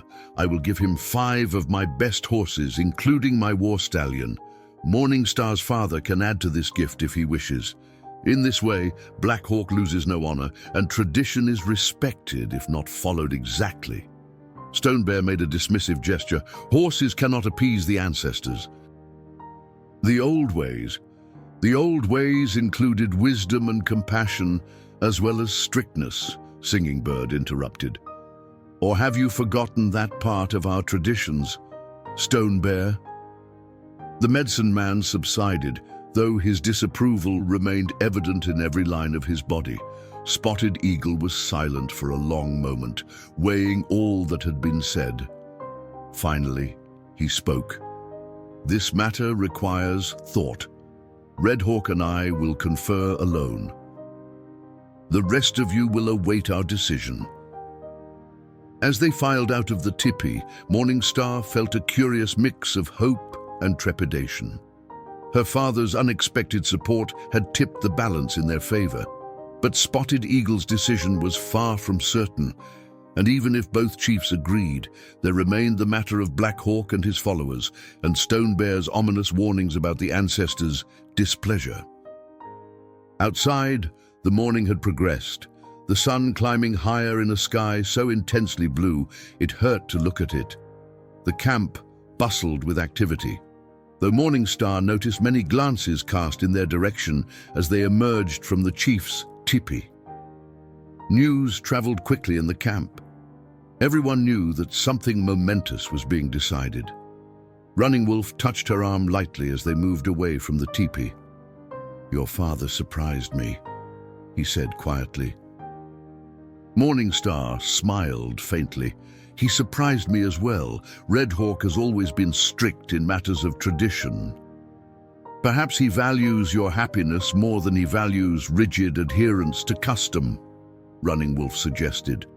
Before she could respond, a commotion arose from the edge of the camp. Black Hawk strode toward them, his face contorted with rage, several young warriors trailing behind him. "So this is how the chief's son operates," he shouted, loud enough for half the camp to hear. "Secret councils, decisions made behind closed flaps while I am excluded." He stopped a few paces from Running Wolf, his hand resting provocatively on his knife hilt. "You forget, son of Spotted Eagle, Strongbow was my blood brother. The claim on his widow is mine by right of birth, not something to be purchased with horses like a trade good." Running Wolf faced him calmly, though Morning Star could see the tension in his stance. "No decision has been made, Black Hawk. The chiefs confer now. Your voice will be heard." "My voice should have been heard first," Black Hawk snarled. "Instead, you whisper in dark corners, turning the woman's father against me, plotting to steal what is rightfully mine." A crowd had gathered, drawn by the confrontation. Morning Star saw her father's warriors watching with hands near weapons, Spotted Eagle's people divided in their expressions, some supportive of Black Hawk, others standing with Running Wolf. "Nothing has been stolen," Running Wolf replied, his voice level despite the provocation. "Nothing has been decided." Black Hawk's laugh was harsh. "You think I do not see? You have wanted her since you found her in the brush. You hide behind talk of justice and choice, but in truth, you simply desire another man's wife." The accusation hung in the air, like the buzz of a rattlesnake's warning. Morning Star felt her cheeks burn with a mixture of anger and shame. To be spoken of as if she were merely an object of desire, a prize to be claimed, it was an insult she could not bear in silence. "I am not a horse to be traded or a blanket to be stolen," she said, stepping forward, her voice carrying clearly across the now silent crowd. "I was Strongbow's wife, yes. I honored him in life and mourn him in death. But I am still a living woman with my own heart and mind." She turned to address the gathered tribe directly. "The traditions you hold so dear were made to protect women like me, to ensure we were not left vulnerable after losing our husbands. But what protection is there in being forced into the lodge of a man who sees women as property? What honor is there in that, for him or for me?" Black Hawk's face darkened further. "You have no right to speak here, woman. Your opinion means nothing in matters of tribal law. Her opinion means everything in this matter," came a commanding voice. Chief Spotted Eagle emerged from his teepee, Red Hawk beside him. Both men wore expressions of grave authority as they approached the confrontation. "Black Hawk," Spotted Eagle continued, "you claim rights by tradition. But tradition exists to serve the people, not to harm them." The chief's gaze swept over the gathered crowd. "I have consulted with Red Hawk, chief of the Southern Band and father of Morning Star. We have reached a decision." The camp fell so silent that Morning Star could hear the soft whisper of the prairie grass in the morning breeze. Her heart hammered in her chest as she waited for Spotted Eagle's next words. "Morning Star will not be forced to enter any man's lodge against her will," the chief declared. "This is our decision, and it is final." A murmur rippled through the crowd. Surprise, approval, and discontent all mingled together. Black Hawk's expression contorted with fury. "You break with centuries of tradition for the whim of a woman," he demanded. "No," Spotted Eagle replied evenly. "We honor the deeper tradition of protecting all members of the tribe, including women, from men who would harm them." His gaze hardened. "Your brother warned Morningstar against your nature before his death. This, too, has weighed in our decision."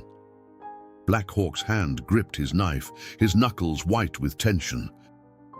For a moment, Morningstar feared he might draw the weapon, might challenge the chief's authority directly, an act that would mean his death or banishment. But Red Hawk stepped forward, his presence commanding instant attention. "To honor tradition and prevent discord," he announced, "I offer compensation for Black Hawk's claim. 10 horses from my personal herd, including 2 trained for war, and a rifle taken from white traders." It was a princely offering, far more than Running Wolf had suggested. Black Hawk's expression flickered, anger warring with greed. 10 horses and a rifle would make him one of the wealthiest warriors in the band, increasing his status significantly. "And in addition," Spotted Eagle added, "Running Wolf offers 5 of his horses, including his war stallion." The crowd murmured again, this time with appreciation for the generosity of the offer. For Running Wolf to part with his war stallion, a horse that had carried him in battle and raids, that knew his commands as if they shared one mind, was no small sacrifice. Black Hawk looked from one chief to the other, then at Running Wolf and Morningstar. His anger had not diminished, but calculation had entered his eyes. With such wealth, he could take another wife, perhaps several. His standing among the warriors would rise. "And what of Morningstar?" he asked finally. "If not to me, where does she go? Back to her father's band?" Chief Spotted Eagle's gaze moved to Running Wolf and Morningstar, standing side by side but not touching. "And my son has expressed his wish to take Morningstar as his wife," he said. "Red Hawk and I have considered this request." Morningstar held her breath, acutely aware of Running Wolf's presence beside her, of the hundreds of eyes upon them both. "It is not our traditional way," Spotted Eagle continued, "but the times we live in are changing. The world around us shifts like sand in the wind. Perhaps our ways must also adapt if the people are to remain strong." He looked directly at his son. "Running Wolf has shown the courage to stand for what he believes is right, even when it was difficult. This is the mark of a true leader." The chief's gaze shifted to Morningstar. "And this woman has shown wisdom, skill in healing, and respect for our people, even when faced with adversity. These, too, are qualities we value." Spotted Eagle drew himself up to his full height, his voice carrying across the entire camp. "Therefore, if both Morningstar and Running Wolf still wish it, they may be joined as husband and wife, after proper rituals of purification and blessing from our spiritual leaders." Morningstar's heart soared, even as she registered the qualification in the chief's statement.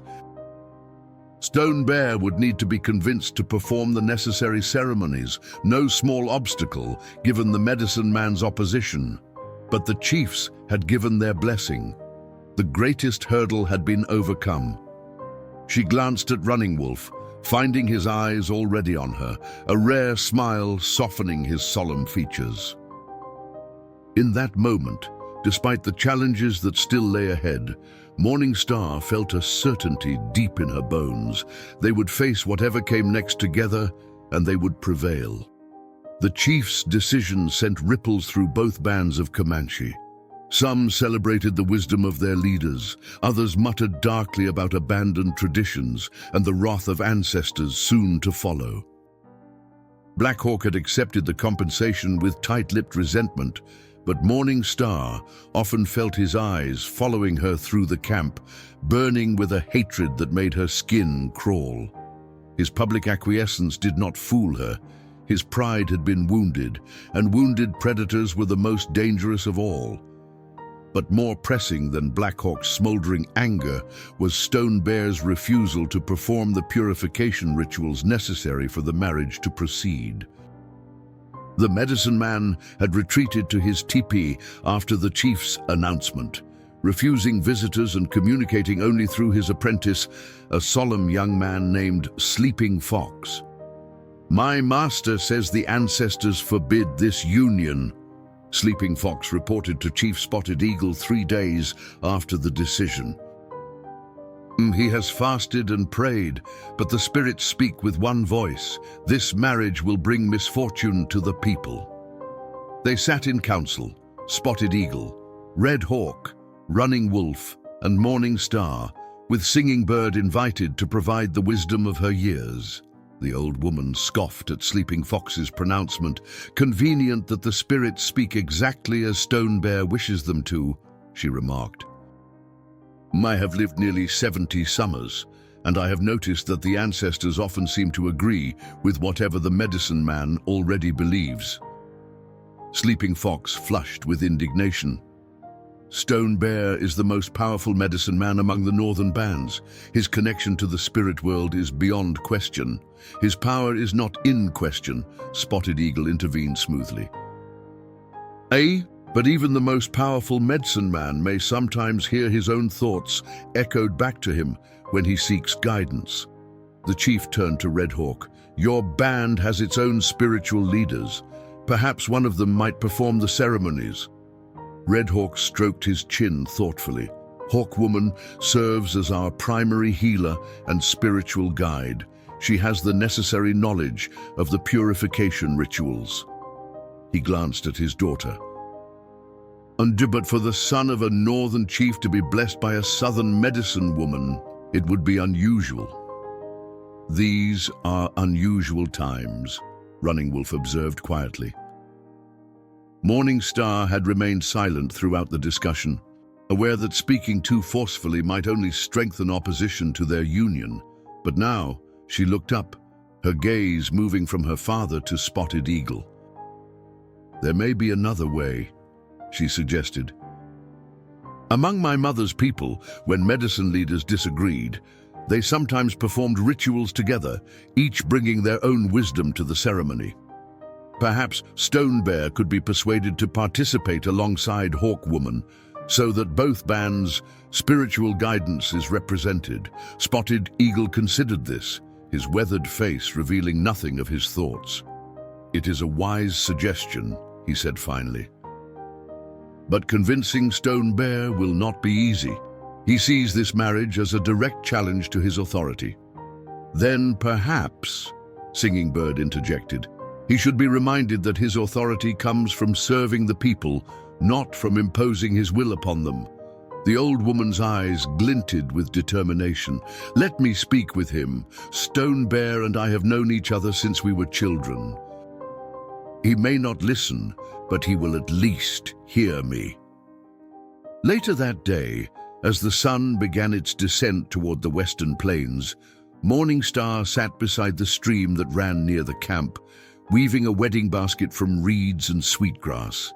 In Comanche tradition, such baskets held symbolic items representing the couple's hopes for their life together: feathers for freedom, stones for strength, seeds for fertility, and herbs for health. Her mother had taught her the art when she was just a girl, never imagining that her daughter would one day weave a basket for a marriage that defied centuries of tradition. A shadow fell across her work, and Morning Star looked up to find Red Hawk standing before her. Her father's expression was thoughtful as he lowered himself to sit beside her, his joints cracking slightly with the movement. "Do your hands remember the old ways?" he observed, watching her nimble fingers twist the reeds into complex patterns. "Your mother will be pleased." Morning Star smiled at the thought of her mother. "I wish she could be here." "The journey was too long, too dangerous for her to accompany us," Red Hawk replied. "But she sends her love and her blessing." He watched his daughter work for a few moments before speaking again. I have been thinking about your mother much these past days, about how I came to marry her. Morning Star's hands stilled. Her father rarely spoke of personal matters, especially those involving his feelings. "You never told me that story," she said softly. Redhawk's eyes took on a distant look. She was promised to another, a warrior from a neighboring band, an alliance marriage arranged by her father. But your mother refused him. Said she had seen his cruelty to his horses, how he boasted of mistreating women from enemy tribes captured in raids. A small smile touched his lips. She declared she would rather walk into the desert alone than enter his teepee as wife. "What happened?" Morning Star asked, captivated by this glimpse into her parents' history. Her father was furious, threatened to disown her, to send her away in shame. Redhawk's smile deepened at the memory. "Your mother packed her few belongings and prepared to leave that very night, but I had watched her, admired her spirit from afar. When I heard what had happened, I approached her father and offered 20 horses for the right to court her properly." 20 horses! Morning Star exclaimed. It was an enormous bride price, enough to make her maternal grandfather one of the wealthiest men in his band. Redhawk nodded. "And it was every horse I owned, plus those I had to borrow from friends, but she was worth it." He reached out, touching the wedding basket gently.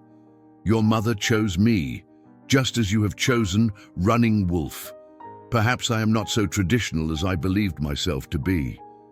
Morning Star felt tears prick her eyes. "Thank you, Father, for understanding, for supporting us." Redhawk patted her hand awkwardly, uncomfortable with the emotional moment. "The Running Wolf is a good man. He will be a strong chief one day, if he survives Stone Bear's stubbornness." He rose to his feet. "Hawk Woman arrives tomorrow. We will see then if the medicine man can be persuaded to share his authority." As her father walked away, Morning Star returned to her weaving, her heart lighter than it had been in days. No matter what Stone Bear decided, she and Running Wolf had the blessing of both their fathers. It was enough. It had to be. The next morning dawned clear and bright, the sky a vast blue bowl over the prairie.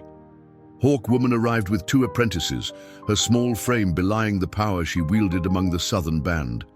Unlike Stone Bear, who adorned himself with the trappings of his office, bear claws, eagle feathers, and painted symbols of power, Hawk Woman dressed simply in a deerskin dress decorated only with quill work along the hem. Her grey hair was pulled back in a single braid, and her dark eyes missed nothing as she surveyed the northern camp. "So this is where my rebellious goddaughter has decided to make her home," she said by way of greeting when Morning Star approached. There was no censure in her tone, only fond exasperation. Morning Star embraced the older woman warmly. "I have missed your counsel, godmother." Hawk Woman held her at arm's length, studying her face. "You look well. There is a light in your eyes I have not seen before." Her gaze shifted to where Running Wolf stood beside his father's teepee, watching their reunion. "That is the one." Morning Star nodded, unable to suppress a smile. "That is Running Wolf." Hawk Woman murmured, assessing the tall warrior with a critical eye. "Strong, proud, but there is gentleness in him too, I think. Hidden deep, perhaps, but there." She turned back to Morning Star. "You could do worse, goddaughter." Coming from Hawk Woman, this was high praise indeed. Morning Star felt a burden lift from her shoulders. Her godmother's approval meant almost as much as her father's. "Now," Hawk Woman continued briskly, "take me to this stubborn medicine man of yours. Let us see if he can be reasoned with." Stone Bear's teepee stood apart from the others, marked by poles adorned with buffalo skulls and eagle feathers that fluttered in the prairie breeze. As they approached, Sleeping Fox emerged, barring their path with a raised hand. "My master is in communion with the spirits," the apprentice announced. "He cannot be disturbed." Hawk Woman regarded the young man with amused tolerance. "Ah, the spirits will understand the interruption," she replied. "Tell your master that Hawk Woman of the Southern Band requests counsel with him, medicine worker to medicine worker." Sleeping Fox hesitated, clearly torn between his duty to his master and the proper respect due to a visiting healer of Hawk Woman's stature. Finally, he ducked back into the tipi, emerging moments later with obvious reluctance. "Oh, my master will see you," he said, holding the entrance flap aside, but he warns that his communion with the ancestors has only strengthened his resolve. "We shall see," Hawk Woman murmured, ducking to enter the teepee. She glanced back at Morning Star. "Wait here, goddaughter." This is a conversation between healers. Inside Stone Bear's lodge, the air was thick with sacred smoke, cedar, sage, and sweetgrass mingling with the earthy scent of tobacco. The medicine man sat cross-legged before a small fire, his face painted with symbols of power, his medicine robe draped across his shoulders despite the warmth of the day. He did not rise when Hawk Woman entered, merely indicating with a slight nod that she should sit across from him. What transpired in that teepee, Morning Star never knew in full. Hawk Woman remained closeted with Stone Bear for most of the day, their voices occasionally rising enough to be heard outside. Hawk Woman sharp and challenging, Stone Bear's deep and unyielding. Once, Morning Star heard laughter, surprisingly, from Stone Bear himself. Another time, she distinctly heard Hawk Woman invoke the names of spirits so ancient and powerful that even speaking them aloud was usually forbidden. The sun had begun its westward descent when the teepee flap finally opened, and both medicine workers emerged. Stone Bear looked tired but resolute, Hawk Woman satisfied but cautious. They approached Chief Spotted Eagle's teepee together, presenting a united front that surprised all who witnessed it. By nightfall, word had spread throughout both camps. The purification ceremonies would proceed, jointly conducted by Stone Bear and Hawk Woman. The marriage of Running Wolf and Morning Star would be blessed by the spiritual leaders of both bands, an unprecedented joining of northern and southern traditions. "What did you say to him?" Morning Star asked her godmother later, as they sat beside the evening fire. Hawk Woman's eyes twinkled with mischief. "I reminded him of things he had forgotten, of times when the people faced greater challenges than a stubborn widow and a chief's son in love, of how the ancestors value courage and compassion as much as they value tradition." She patted Morning Star's hand. "And I may have mentioned that my power to curse is as strong as my power to heal, should he continue to obstruct what the chiefs have blessed." Morning Star gasped. "You threatened him. I merely reminded him of the balance of power," Hawk Woman corrected with a smile. "Stone Bear is powerful, but so am I. He knows this." Her expression grew more serious. "He still believes the marriage brings risk, but he has agreed that the proper ceremonies may mitigate the danger." The purification rituals began the following dawn. Running Wolf and Morning Star were separated, each to undergo their own preparation for the joining that would take place when the moon reached its fullest phase, 3 nights hence. For Morning Star, the rituals began with a cleansing bath in the stream, the cold water washing away the past, as Hawk Woman and 2 other women from the Southern Band sang prayers over her. Afterward, she was led to a small sweat lodge constructed specially for the occasion, where she sat in the steam-filled darkness as Hawk Woman called upon the spirits of her female ancestors to guide and strengthen her. "You carry the blood of strong women," Hawk Woman told her as they emerged from the sweat lodge, Morning Star's skin flushed and tingling from the heat. Women who knew their own minds, who stood firm in their beliefs even when others doubted. Remember this in the days to come.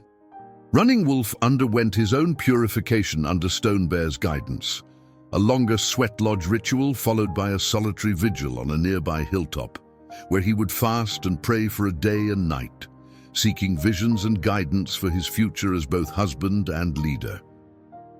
When he returned to camp, his face was leaner from fasting, but alight with a certainty that had not been there before.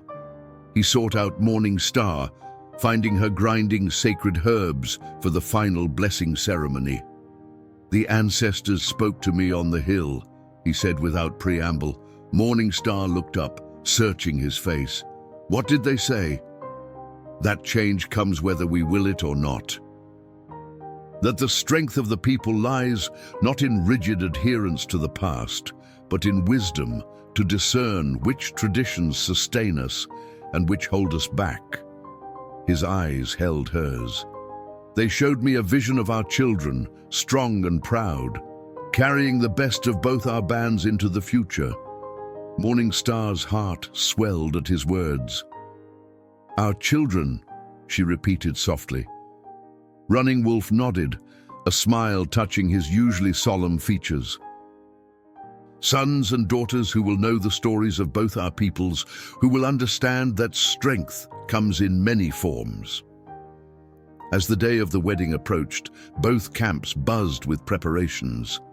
Women prepared special foods, warriors polished their finest regalia, children practiced songs they would sing during the celebration. Even Black Hawk seemed to have accepted the inevitable, though he kept largely to himself, spending long hours hunting alone on the plains. On the evening before the ceremony, Red Hawk presented Morning Star with a gift, a wedding dress that had been her mother's, carried all the way from the Southern Territories, wrapped carefully in soft hides. The dress was a masterpiece of Comanche artistry, adorned with intricate beadwork, elk teeth, and quillwork that must have taken months to complete. "Your mother wore this when we were joined," Red Hawk said gruffly, emotion making his voice rougher than usual. "She wanted you to have it." Morning Star touched the beautiful garment reverently. "It's perfect," she whispered, tears filling her eyes. That night, as the camp settled into sleep, Morning Star sat alone outside the special teepee where she would spend her last night as an unmarried woman. The stars stretched endlessly above her, the same stars that had witnessed countless generations of Comanche lives, births, deaths, marriages, wars, and peace. Singing Bird found her there, the old woman moving with surprising stealth for one of her years. "Oh, you should rest," she advised, lowering herself carefully to sit beside Morning Star. "Tomorrow will be a long day." "I find my thoughts too busy for sleep," Morning Star admitted. Singing Bird nodded in understanding. "It is always so on the night before a great change." She studied the younger woman's face in the starlight. "You have doubts." "Not about Running Wolf," Morning Star clarified quickly. "Never about him. But about what our union means for the people. Stone Bear still believes we risk the ancestors' displeasure. What if he's right? What if our happiness comes at the cost of suffering for others?" The old woman was silent for a long moment, her gaze lifted to the stars. "When I was a girl," she said finally, "my grandmother told me that the ancestors are not harsh judges waiting to punish us for every misstep. They are guides, teachers who have walked the path before us. They understand that the trail changes with each season, that what worked for one generation may not serve the next." She reached out, her gnarled hand covering Morning Star's. "Stone Bear fears change because he has invested his life in preserving what is, but even he knows, deep in his heart, that nothing in this world remains unchanged forever. The rivers shift their courses. The buffalo change their migration paths. The people must adapt or perish." "And our marriage?" Morning Star asked. "Is it adaptation or destruction?" Singing Bird smiled, the wrinkles around her eyes deepening. "It is renewal. the fresh growth that follows a prairie fire, stronger and more vibrant than what came before. She squeezed Morningstar's hand. "Sleep now, daughter of two bands. Tomorrow you begin a new trail, one that others will follow in time." As Morningstar finally sought her sleeping mat, a sense of peace settled over her. Whatever challenges lay ahead, Stone Bear's lingering disapproval, Black Hawk's smoldering resentment, the inevitable difficulties of merging two lives and two traditions, she and Running Wolf would face them together. And perhaps, in their joining, they would help forge a new path for the people, one that honored the wisdom of the past while embracing the possibilities of the future. The moon rose full and bright over the prairie, bathing the Comanche camp in silver light. Tomorrow, under that same moon at its highest point, she would become Running Wolf's wife. The thought filled her with a joy so complete it seemed to illuminate her from within, rivaling even the brilliant stars that watched over the sleeping plains. Dawn broke over the prairie in a symphony of color, gold and amber, violet and rose painting the vast sky, as if the spirits themselves were blessing the day. The camp stirred early, an air of anticipation hanging over both bands as final preparations for the ceremony were made. Women laid out their finest blankets and robes, warriors polished ceremonial weapons and shields. Children practiced the songs they would sing when the couple made their first appearance as husband and wife. Morningstar awoke to find Hawk Woman and several women from both bands waiting outside her teepee. They helped her bathe in water infused with sacred herbs, brushed her hair until it shone like polished obsidian, and dressed her in her mother's wedding garment. As they worked, they sang songs of blessing, ancient melodies that had accompanied Comanche brides for countless generations. "Do you look like your mother on her wedding day?" Hawk Woman said softly as she fastened a necklace of polished shells around Morningstar's neck, her own contribution to the bridal attire. "She would be proud to see you now." Across the camp, Running Wolf underwent his own preparations. His father and the senior warriors of the Northern Band dressed him in ceremonial buckskins, adorned with porcupine quillwork, placed a headdress of eagle feathers on his head, and painted symbols of strength and fertility on his chest and face. Swift Arrow, standing as his brother witness, presented him with a new bow and quiver, symbols of his ability to provide for his wife and future children. "And today, you take a new path," Chief Spotted Eagle told his son as they completed the preparations. "One that few have walked before. It will not always be easy." He placed his hands on Running Wolf's shoulders, his eyes reflecting pride and concern in equal measure. "But I believe you have the strength to walk it well." By midday, the entire camp had gathered in a great circle on the plain just beyond the teepees. At its center stood Stone Bear and Hawk Woman, their medicine robes adorned with symbols of power, their faces painted with the sacred patterns of their respective bands. Between them burned a fire of cedar and sage, sending fragrant smoke spiraling upward to carry their prayers to the heavens. Chief Spotted Eagle and Red Hawk took their places on opposite sides of the circle, each flanked by the elders and warriors of their bands. Despite the divisions that still existed, there was a sense of unity in the gathering, a shared recognition that they were witnessing something momentous, a bridge being built between old ways and new possibilities. A hush fell over the assembly as Running Wolf entered the circle from the eastern side, led by his father and accompanied by Swift Arrow. He moved with the dignified grace of a warrior, his steps measured and deliberate, his expression solemn, but his eyes alight with purpose. From the western side came Morningstar, escorted by her father and Singing Bird, in her mother's wedding dress, with flowers woven into her braided hair and her face glowing with quiet joy. She seemed to embody the very spirit of renewal that her union with Running Wolf represented. As the couple met at the center of the circle, beside the sacred fire, a murmur of appreciation rippled through the gathering. Even those who had opposed the match could not deny the rightness of their pairing, like sun and moon, each complete in themselves yet stronger together.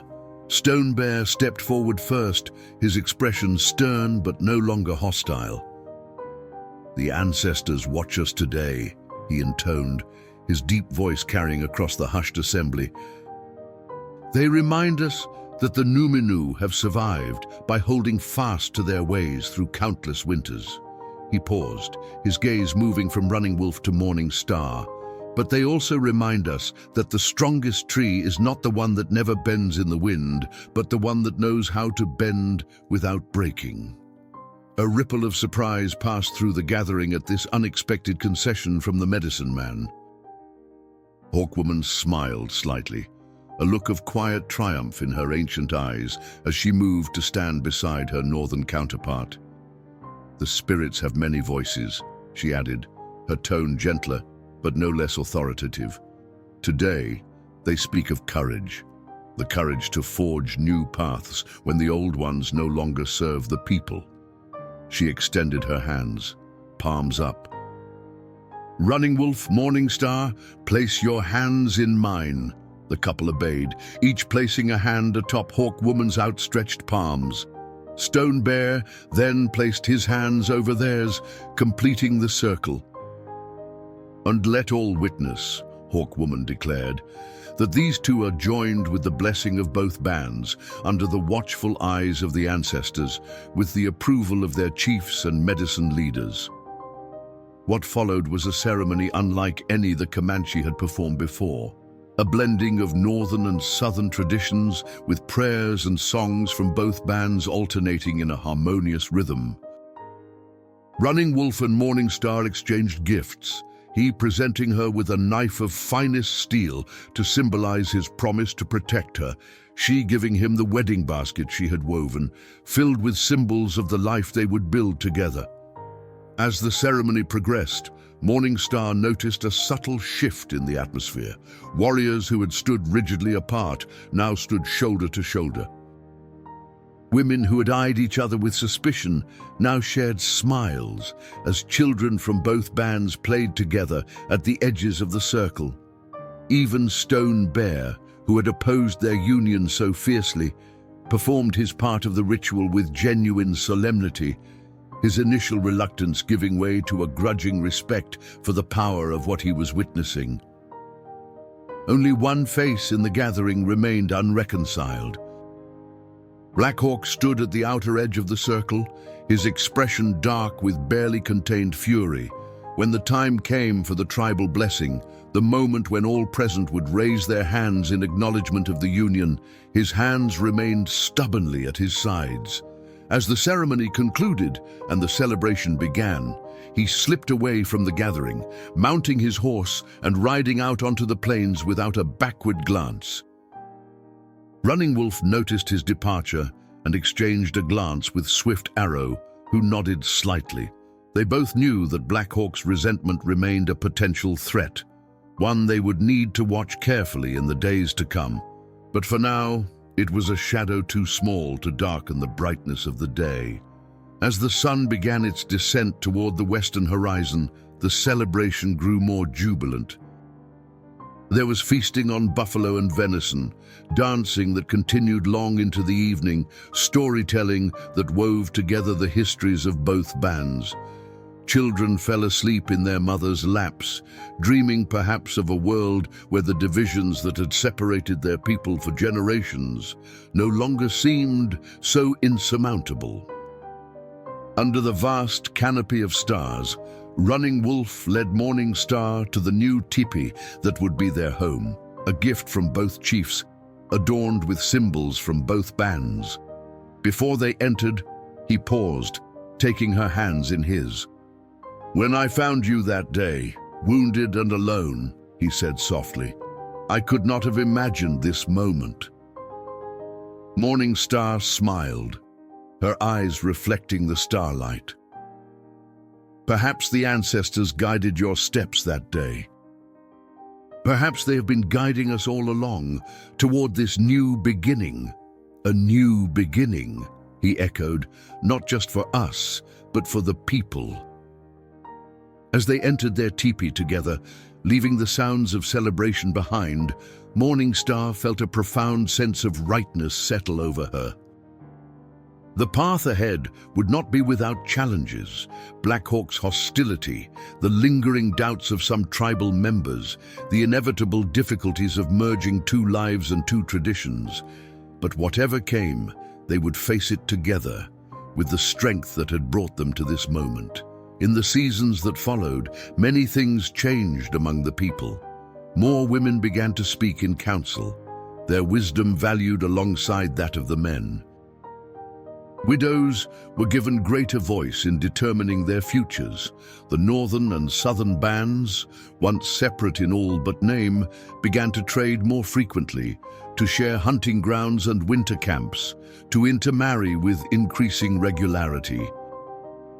And when Morning Star gave birth to twins, a boy with his father's solemn strength and a girl with her mother's quiet determination, both bands celebrated together, recognizing in these children the promise of a future that honored the past without being bound by it. Stone Bear, watching the celebration from the edge of the gathering, grudgingly admitted to Hawk Woman that perhaps the ancestors had indeed guided Running Wolf and Morning Star together for a purpose greater than individual happiness. "The tree bends," he acknowledged, "but it does not break, and grows stronger for the bending," Hawkwoman replied with a satisfied smile. As for Black Hawk, he eventually took his compensation horses and rifle and joined a band farther north, where old ways still held sway. But the seeds of change had been planted, and like prairie grass after a cleansing fire, new growth was already spreading across the Comancheria, a renewal born from the courage of two hearts that had dared to challenge 500 years of tribal law for the sake of love and honor.